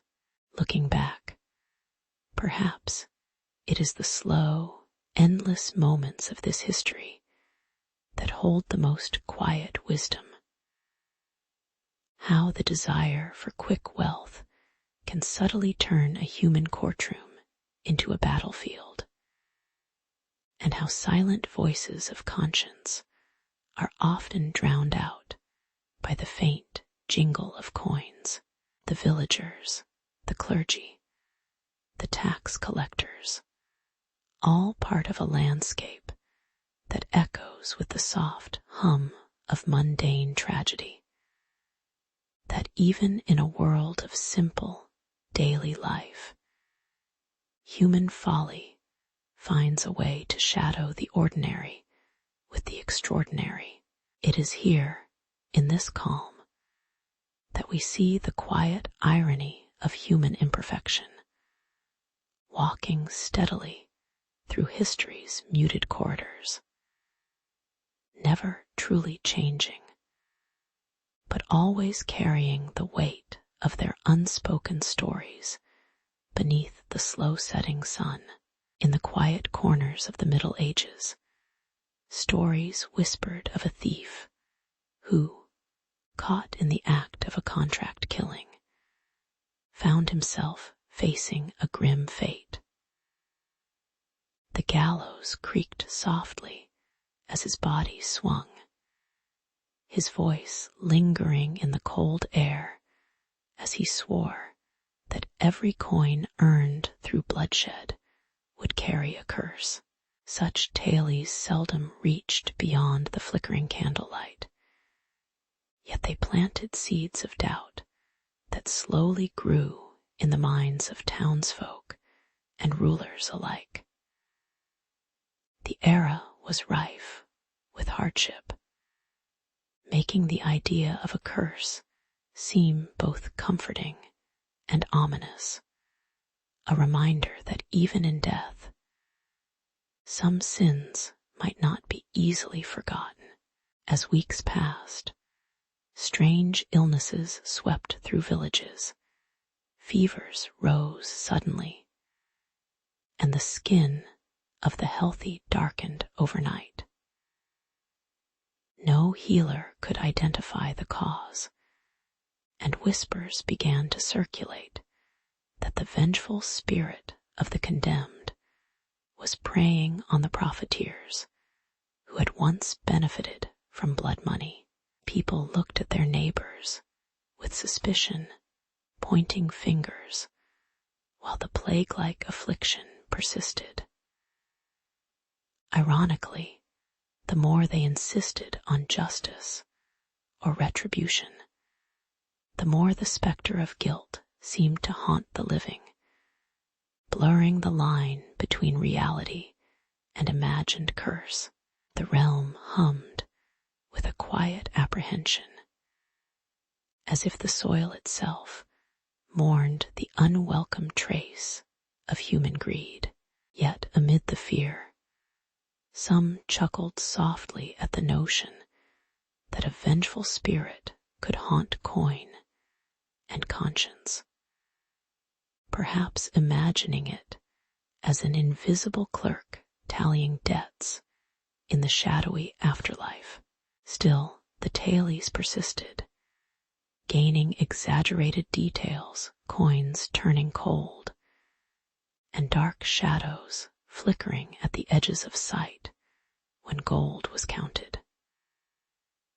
Merchants and nobles who had prospered suddenly fell ill after accepting payments, their faces etched with confusion and a hint of irony. The idea that blood money was cursed seemed almost comic in its persistence. A quiet anecdote shared over ale by weathered men who had seen too many strange things in their days, yet no one dared dismiss it entirely, lest they tempt the curse's true power.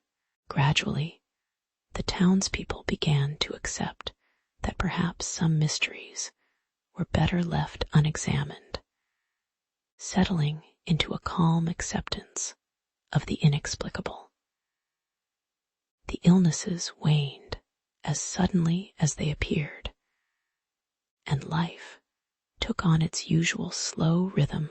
Markets filled with the soft hum of barter, fires crackled in hearths, and children played in the dust. The stories of the cursed coins faded into a gentle hum of shared history, a reminder of their fragile beliefs. Out of the chaos, a strange peace emerged, laced with the quiet understanding that human fears often feed upon themselves. In the stillness, the realm moved forward, carrying the weight of legends that some truths are better left unspoken. Looking back, the episode reveals how the human mind, even in times of hardship, turns stories into subtle lessons about greed, guilt, and the strange power of whispers in the dark. The curse of the hanged thief, rooted in rumor and shadow, gradually dissolved into historical silence, leaving behind only faint traces in old documents and collected tales.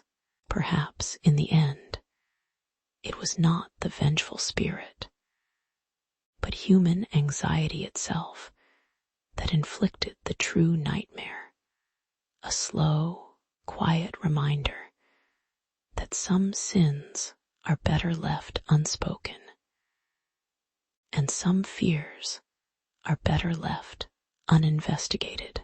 As the gentle years settled in, the simplicity of everyday life restored a calm that persisted long after the last whisper had faded.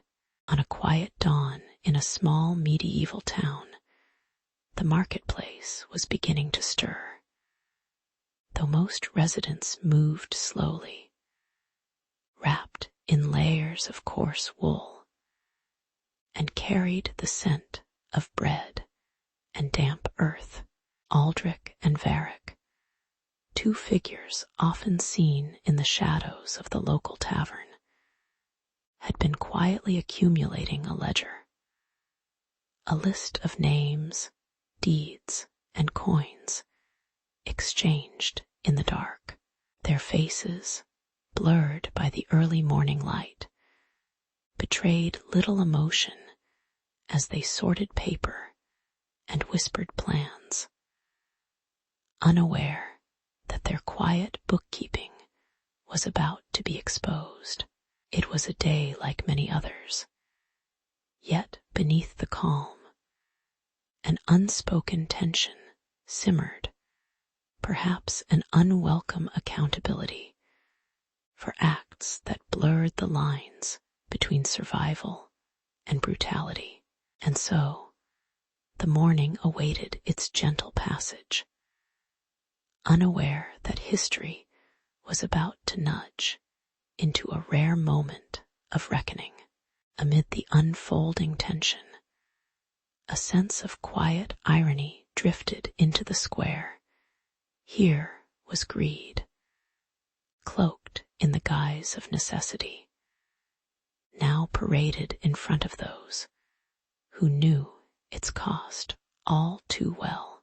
The villagers, clergy, and soldiers exchanged looks that danced between severity and a kind of weary amusement, almost as if they had seen such scenes before, only to find them strangely mundane in their cruelty. Aldrich and Varick, caught in the act, attempted to argue their innocence, though their words sounded hollow, like echoes in an empty hall. The ledger, now open, seemed to mock the solemnity of moral high ground, as if every recorded death was just another numbered day. But beneath the surface, a shared understanding grew. This was not just about money, but about the human cost of such relentless pursuits, ignored until now. As the morning edged towards noon, a sudden, unexpected rain began, a gentle, persistent shower that blurred the edges of the tense scene. The villagers, clergy, and former allies dispersed quietly, seeking shelter under simple awnings or turning away with tired sighs. The rain, cool and unhurried, washed over the stones of the square and the faces of those present, providing an odd sense of calm and cleansing, if only briefly.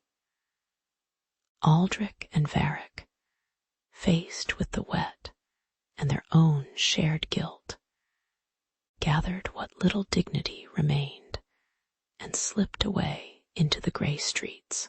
The ledger, now soaked and smudged, seemed to vanish into the downpour, erasing the details as silently as they had been drawn into the shadows.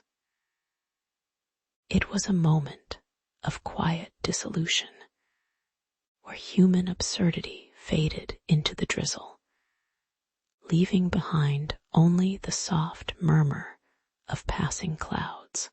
Later, as the skies cleared and the town settled back into its slow rhythm, there was a certain stillness, a gentle reflection on what had transpired. The story of the ledger and the confrontation became a quiet lesson carried in the memories of those who had witnessed it, fading into the background pauses of everyday life.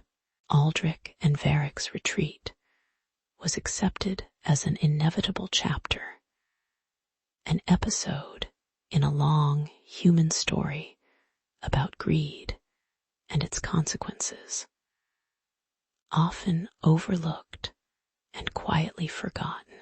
The town remained unchanged, the streets as familiar as ever. Yet beneath their surface, new questions lingered about morality, accountability, and the fleeting nature of human folly. In the slow passage of days, the morning's storm became just another story, one, perhaps, to sleep through with a gentle smile at mankind's persistent, strange brevity. In the slowly awakening days, after a particularly brutal year, the local Lord's Court finally recognized the weight of constant bloodshed justified by coin. The town's cobbled streets felt quieter, and the distant clang of an axe or clash of steel seemed to weigh heavier with the awareness of its cost.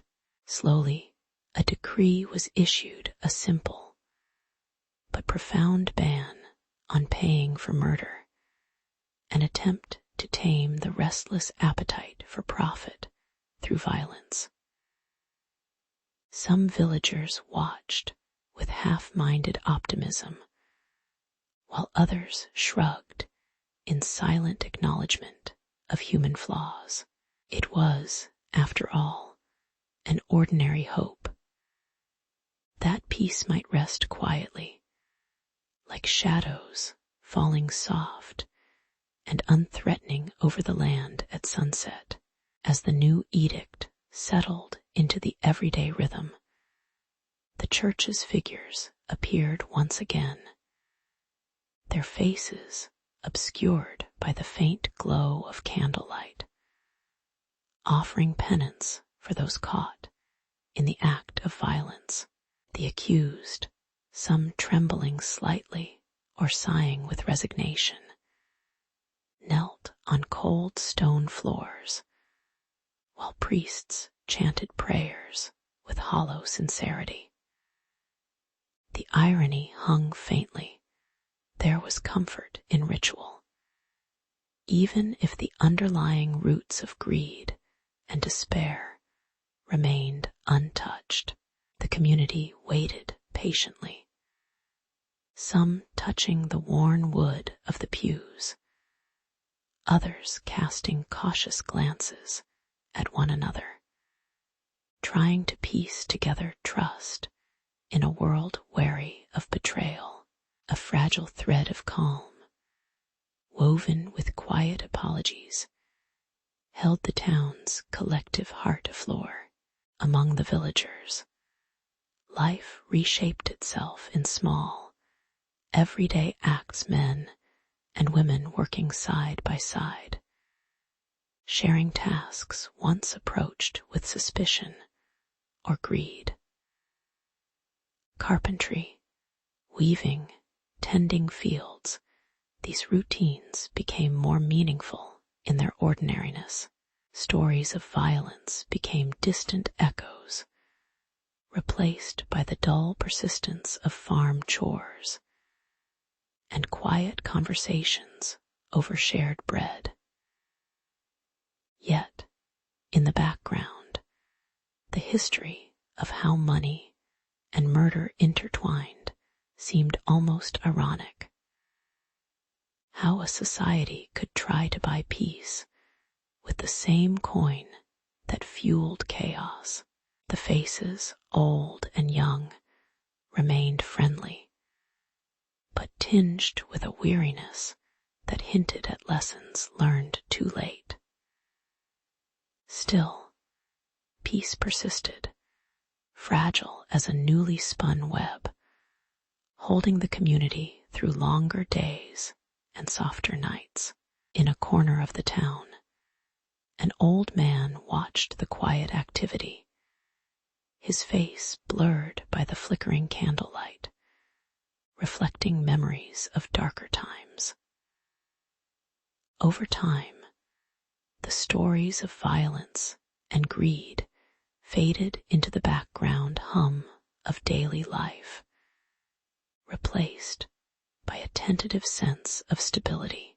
The village had learned that violence, like a stubborn stain, could be subdued, not erased, by patience and shared effort.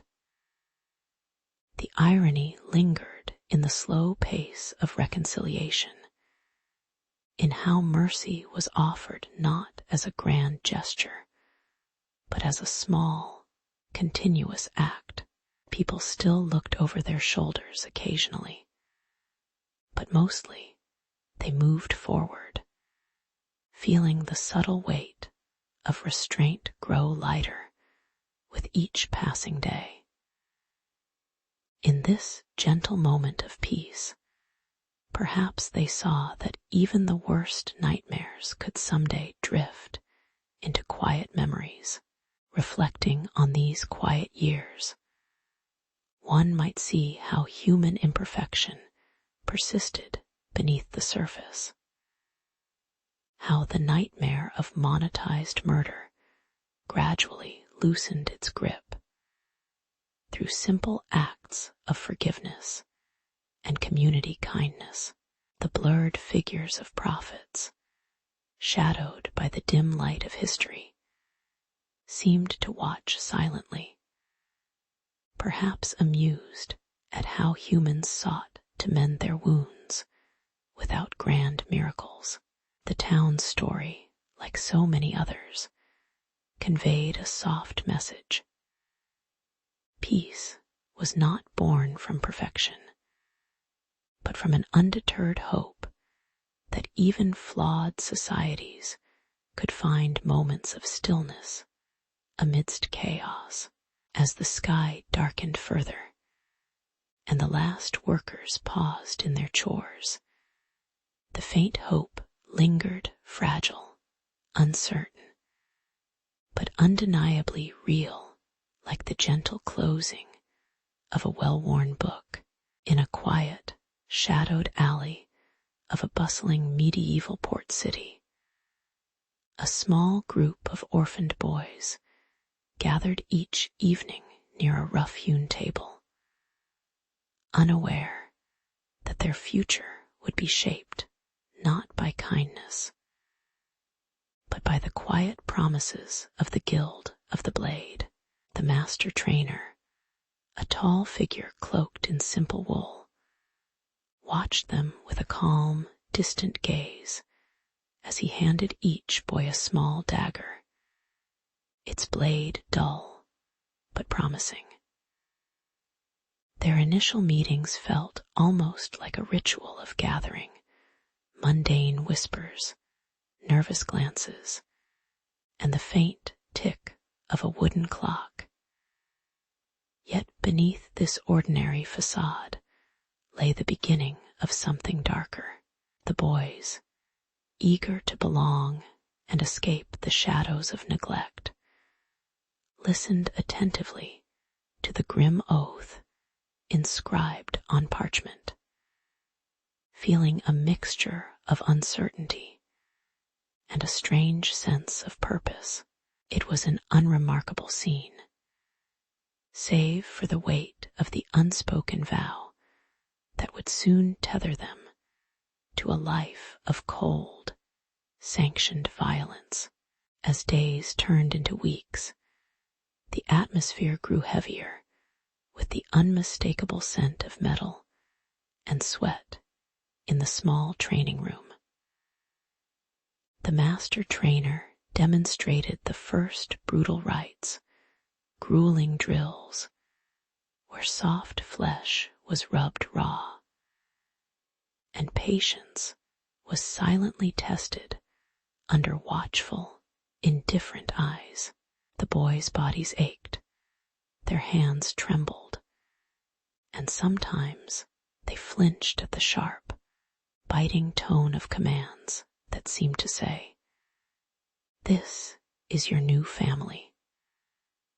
Irony lingered in the air. These rituals, meant to forge loyalty, often highlighted their fragile human weakness amid the relentless push, each scar, and blister a silent badge of their uncertain ascent into a deadly brotherhood. Still, there was no heartfelt speech or warm encouragement, only the quiet rhythm of heavy breathing and the scrape of leather soles on cold stone floors.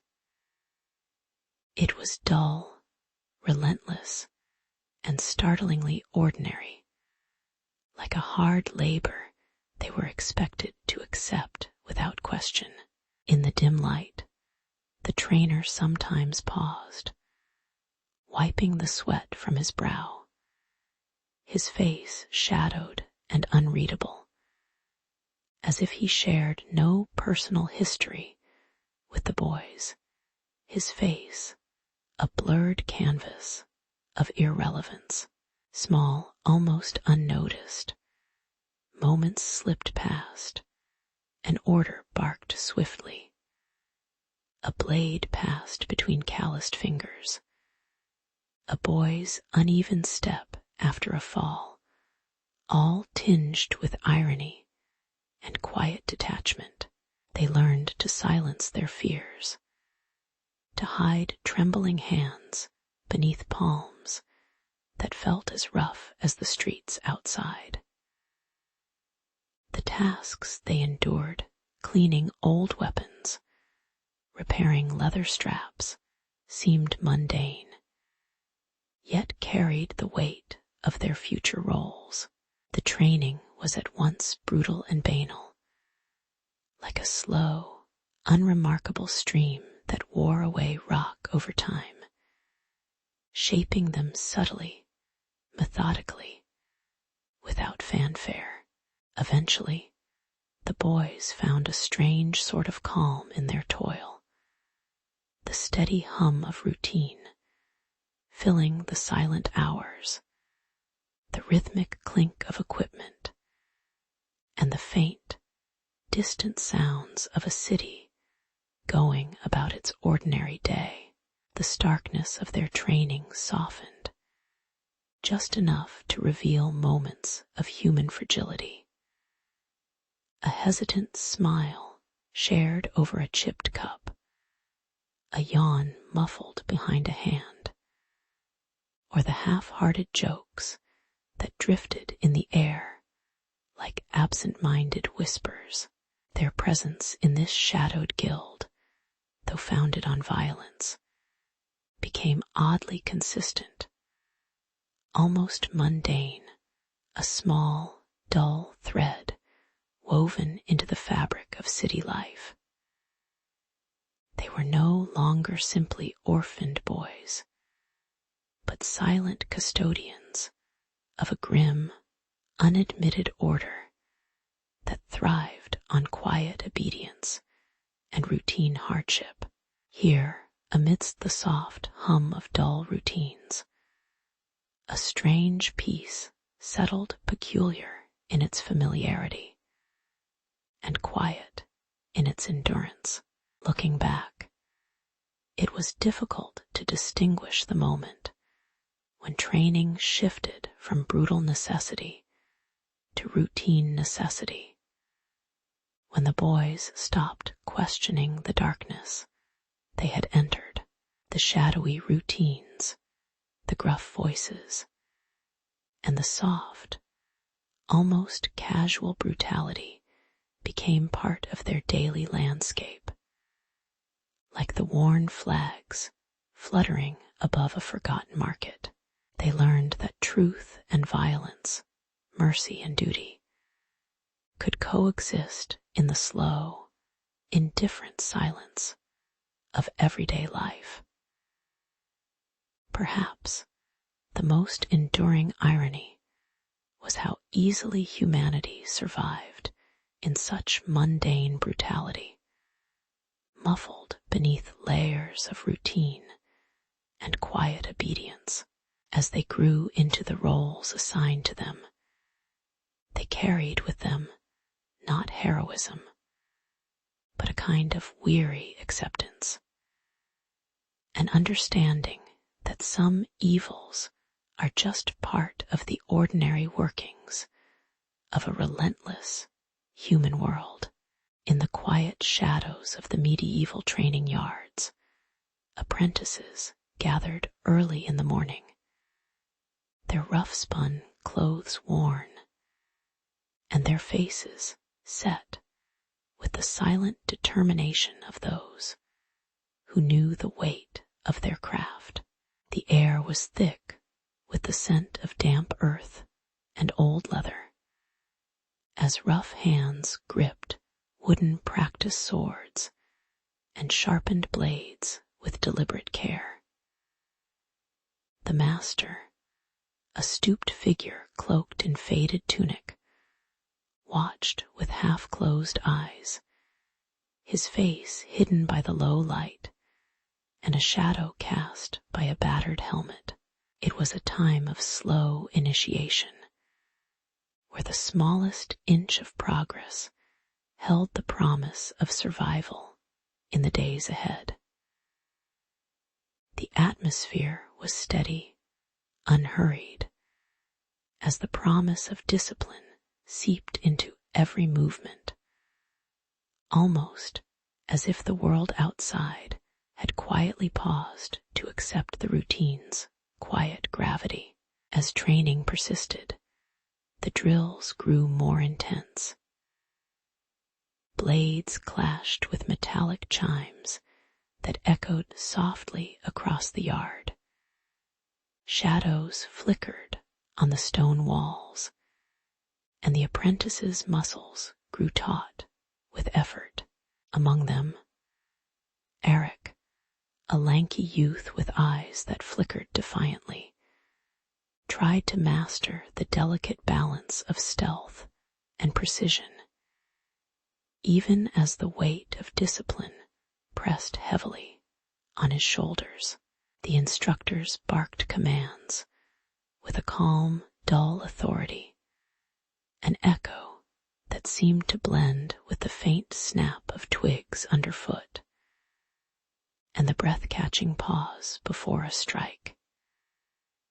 Yet, beneath their stern facades, there was an unspoken understanding that failure in these moments could be met with a harsh, almost mechanical response intended to humiliate and remind.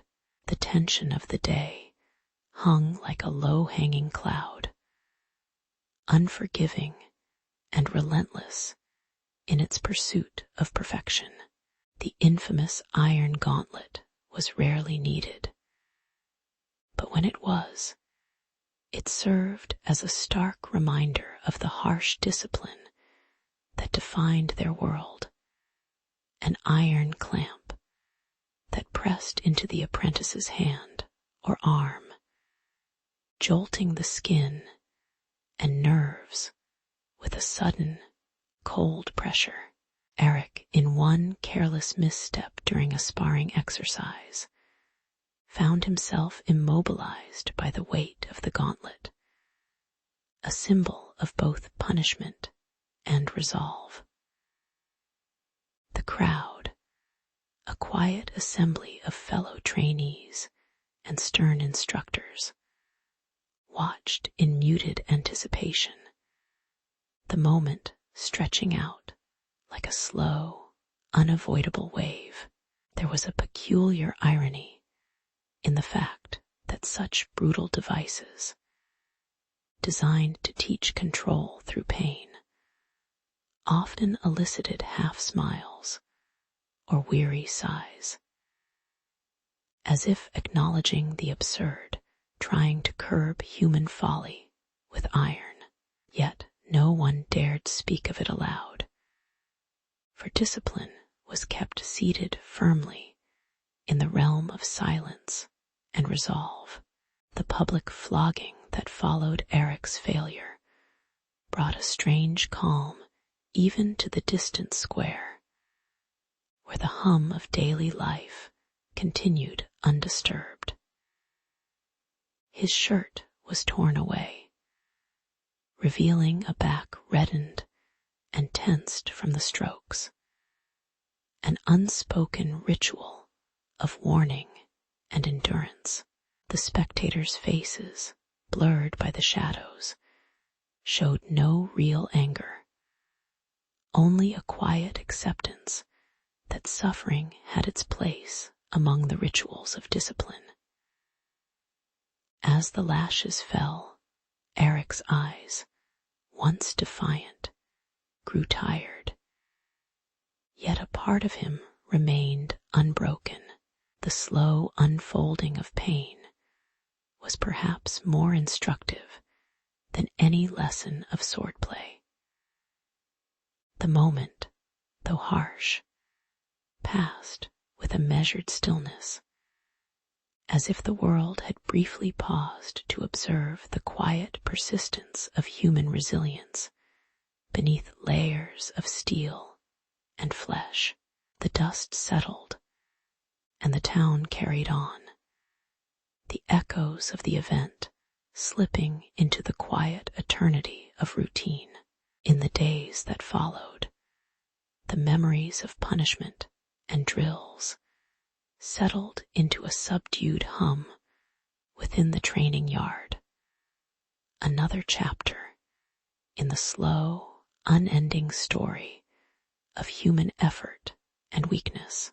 Eric, now tempered by his ordeal, returned to his lessons, each movement hesitant yet mindful, aware of the thin line between discipline and despair.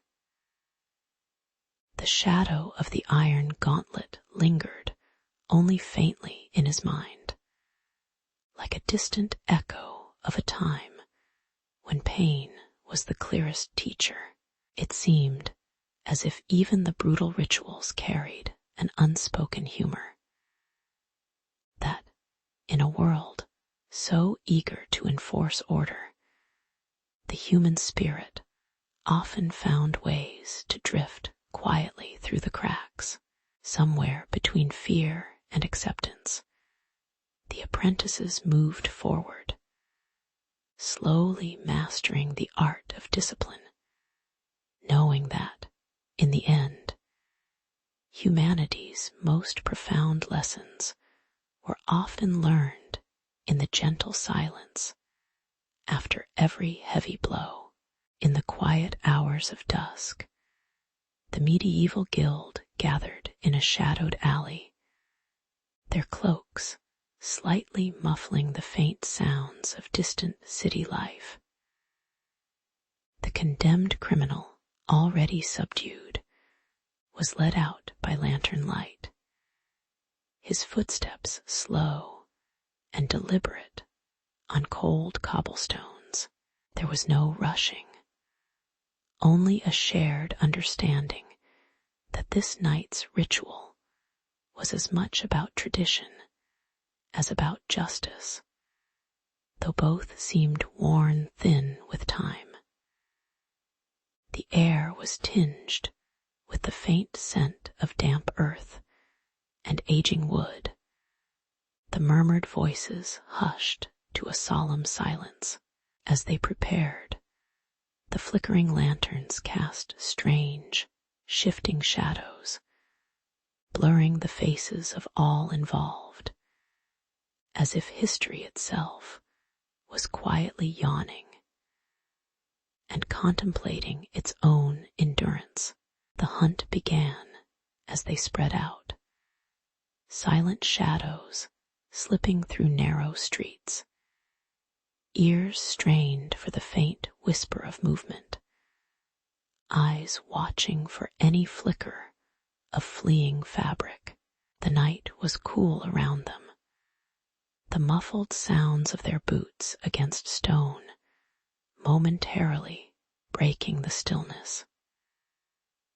Tension seeped into the group, each man aware of the weight of the task, its brutality concealed beneath measured steps and steady breaths. Occasionally, a torch's glow flickered on a distant alley, revealing empty, darkened corners where fear and remorse darted like restless ghosts. The chase risked exposing them to the watch, and so their movements were slow and cautious, each breath a hesitant whisper against the eternal dark. As they closed in, the irony of their mission lingered quietly behind their eyes, this ritual of death, disguised as a test of skill and loyalty. The criminal, whose face was now obscured by shadow, seemed almost indifferent to the unfolding scene. Perhaps he sensed the absurdity of it, or simply accepted the inevitable. When the moment finally arrived, the act of capture was oddly mundane, clumsy hands, muffled commands, a brief struggle that ended with a silent nod from above.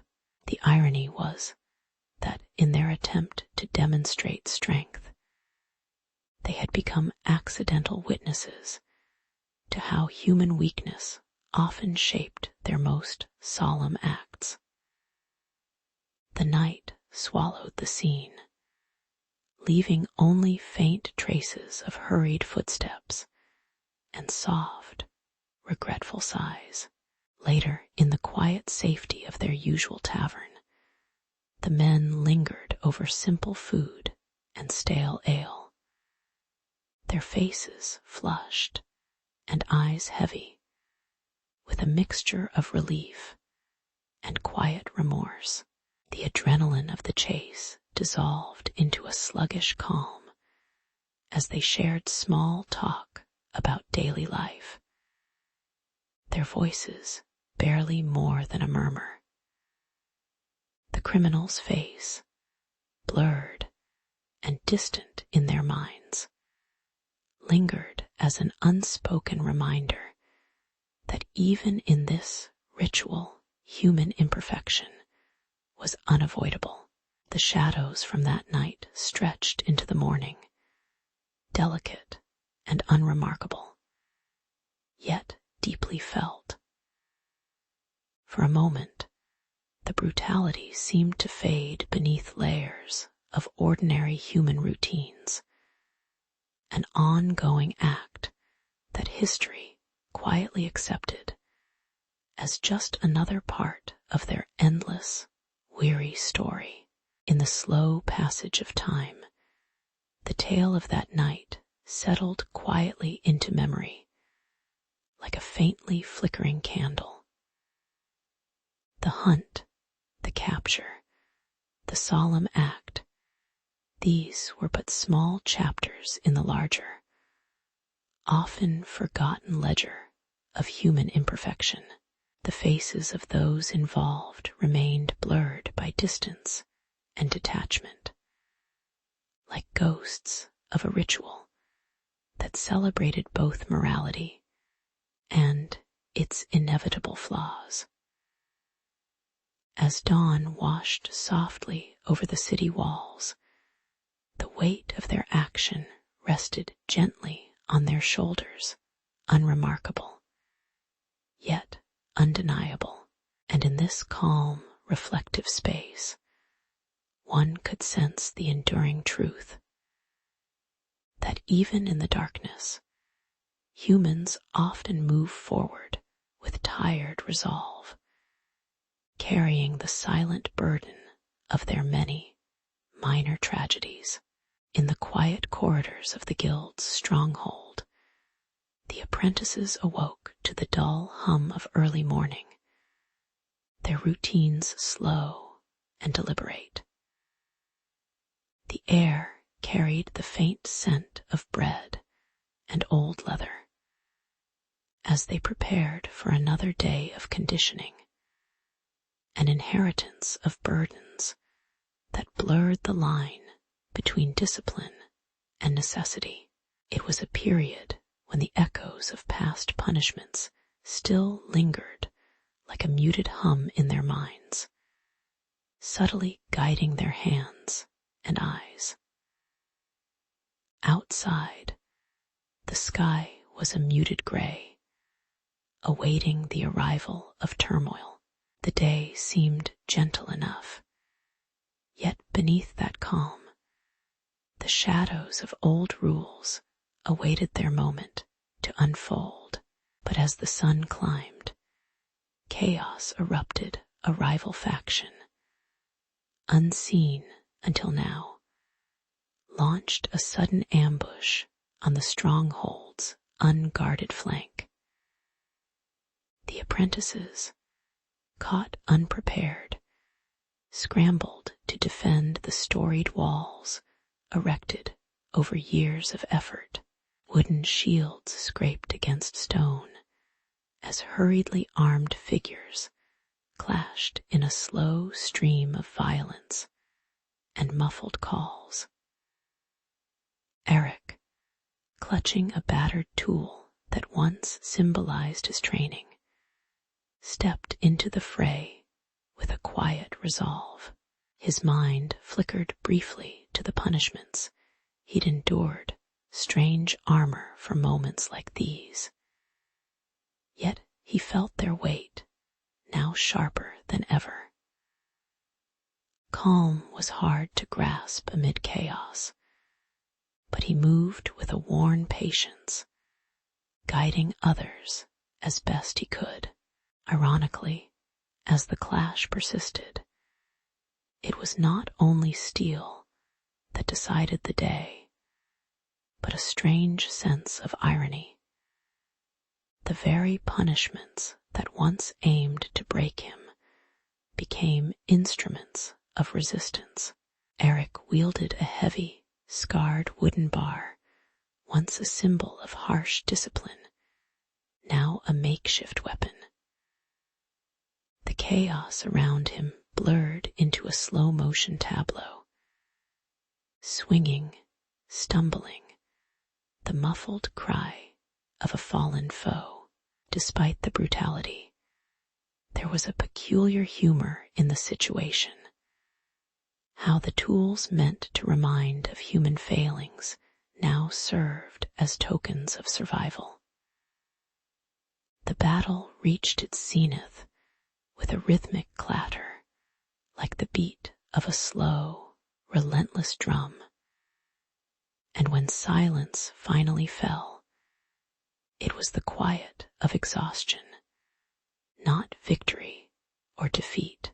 As the dust settled, Eric's breath was steady, and the stronghold remained intact, an unspoken testament to endurance. The apprentices huddled, exchanging tired glances beneath the waning light, their faces softly illuminated by a flickering torch.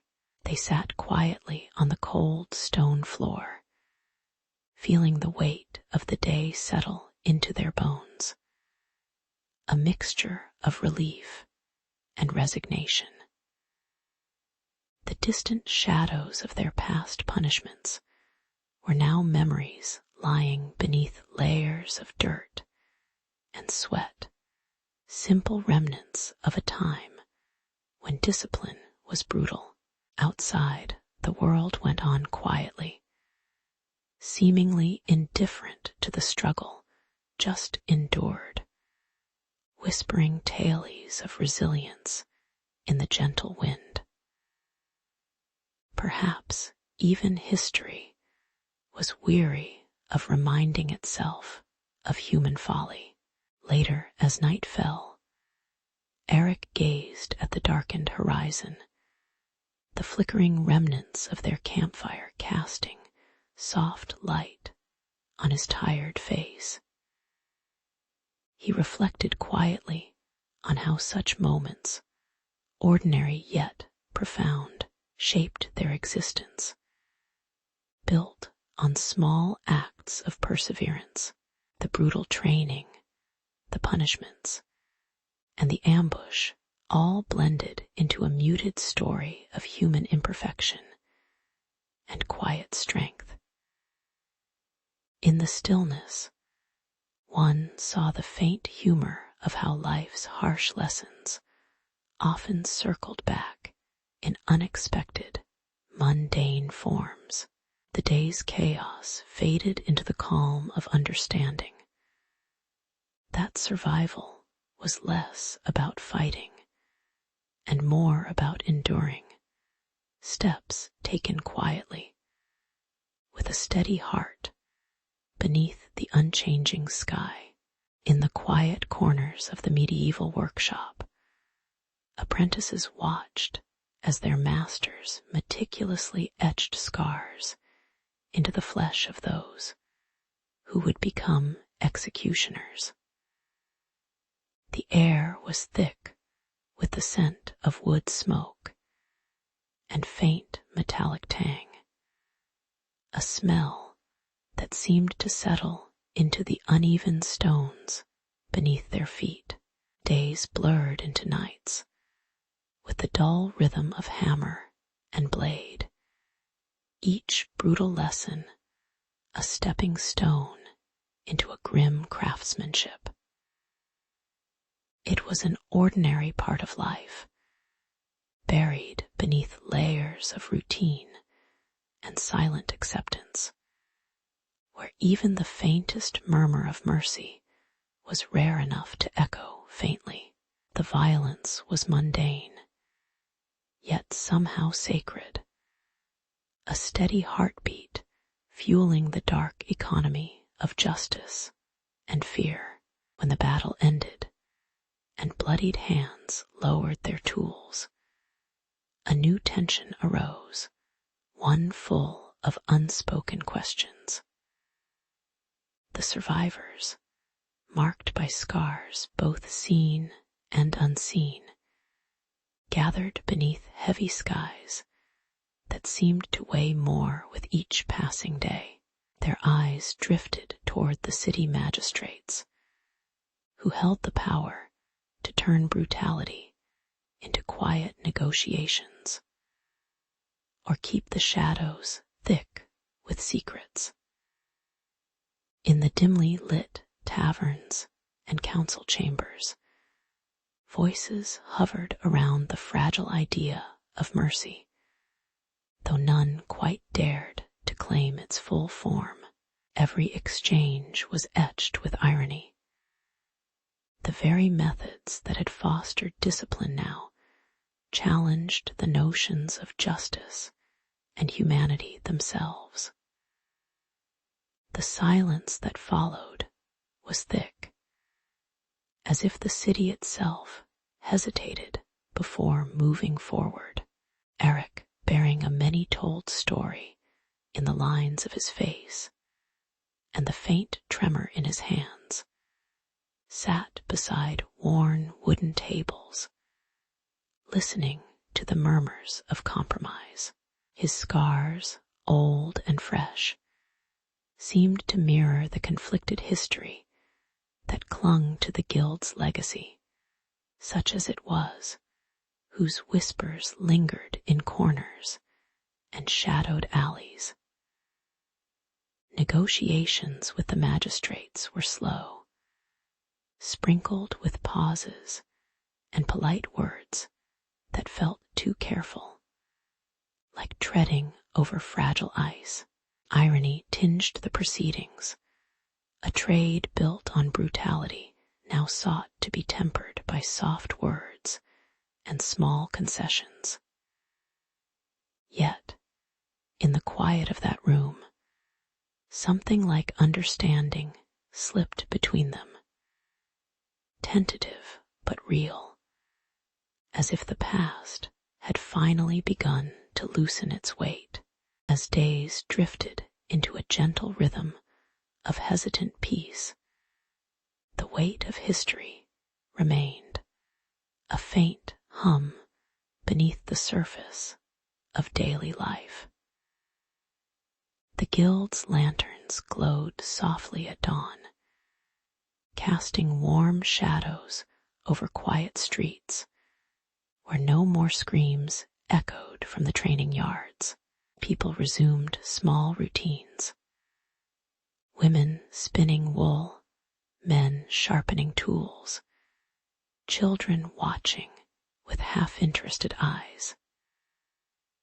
The city's textures, the worn cobblestones, the flickering candle-lit windows, murmured stories of days when brutality was the norm, now softened into stories told with gentle bemusement. The shadows of old punishments persisted, but they seemed more like faint whispers than urgent memories. Peace, fragile and slow, settled in like an old blanket pulled over restless limbs, offering only mild comfort. In the end, history's quiet observer might note that the true legacy of the guild was not in the scars nor in the brutal lessons, but in the subtle persistence of human softness amid adversity. The blurred faces of prophets or shadowed figures faded into the background as ordinary people continued to live, work, and mourn in their quiet way. Eric, now older and wiser, often sat watching the slow dawn break over the city, its light soft and unassuming. Perhaps the shadows lingered still, echoing in a whispered legend, or a faint smile shared by someone who remembered the old times differently. What remained was a story of enduring human imperfection, an ongoing negotiation between darkness and light, always teetering, always uncertain, always quietly hopeful for something like mercy. Eventually, the relentless rhythm of shadows and scarcity softened into a slow, meditative calm. Kale found comfort, if such a word could be used, in the pale light of dawn filtering through high windows, in the ghostly rustle of cloth, and in the faint smell of burnt wax. Time anointed these small moments with a gentle stillness, reminding him that even in darkness, life persisted in its quiet, muted way. The guild's routines became less a source of fear and more a series of familiar, if somewhat melancholic, gestures, an exchange of silent glances, the faint crackle of a fire, the slow unfurling of a parchment, surrounded by shadows and silence. He learned to accept the slow hum of ordinary suffering beneath the weight of their secret lives. In this quiet, endless waiting, he began to see the faintest glimmers of calm within the absurdity. Cornered in this forsaken place, Cale's thoughts drifted to the endless cycle that defined his existence: silent pursuits, fleeting trust, and the ever-present danger of discovery. Every whisper, every footstep might be his last. Yet he had learned to accept the slow rhythm of dread and anticipation. The ache of hunger sharpened his senses in a strange way. It reminded him that even survival was a fragile veneer, easily cracked by betrayal or weakness. His hands, calloused and trembling slightly, rested on his knees, feeling the rough texture of the stone beneath. The distant, muffled sounds of the outside world seeped into the silence: horses pacing, faint shouting, the soft rustle of decay, all dissolving into the calm of his own battered mind. As the sun climbed, a coalition of locals, peasants tired of the constant toll, clergy burdened by doubts, and soldiers disillusioned with their silence, gathered in the open square, clutching simple tools and worn banners. Their collective voice was soft but firm, questioning the purpose of the ruthless violence detailed in Aldrich and Varick's ledger, which seemed to weigh like a silent stone in the air. Confrontation edged into the space between civility and chaos, and the accused men tried to hold their composure, clutching at the flimsy justification of money earned amidst hardship. The ledger was laid bare, revealing a series of names, marked with small, indifferent strokes, some smudged by sweat or rain. Each entry a reminder of lives exchanged for silver.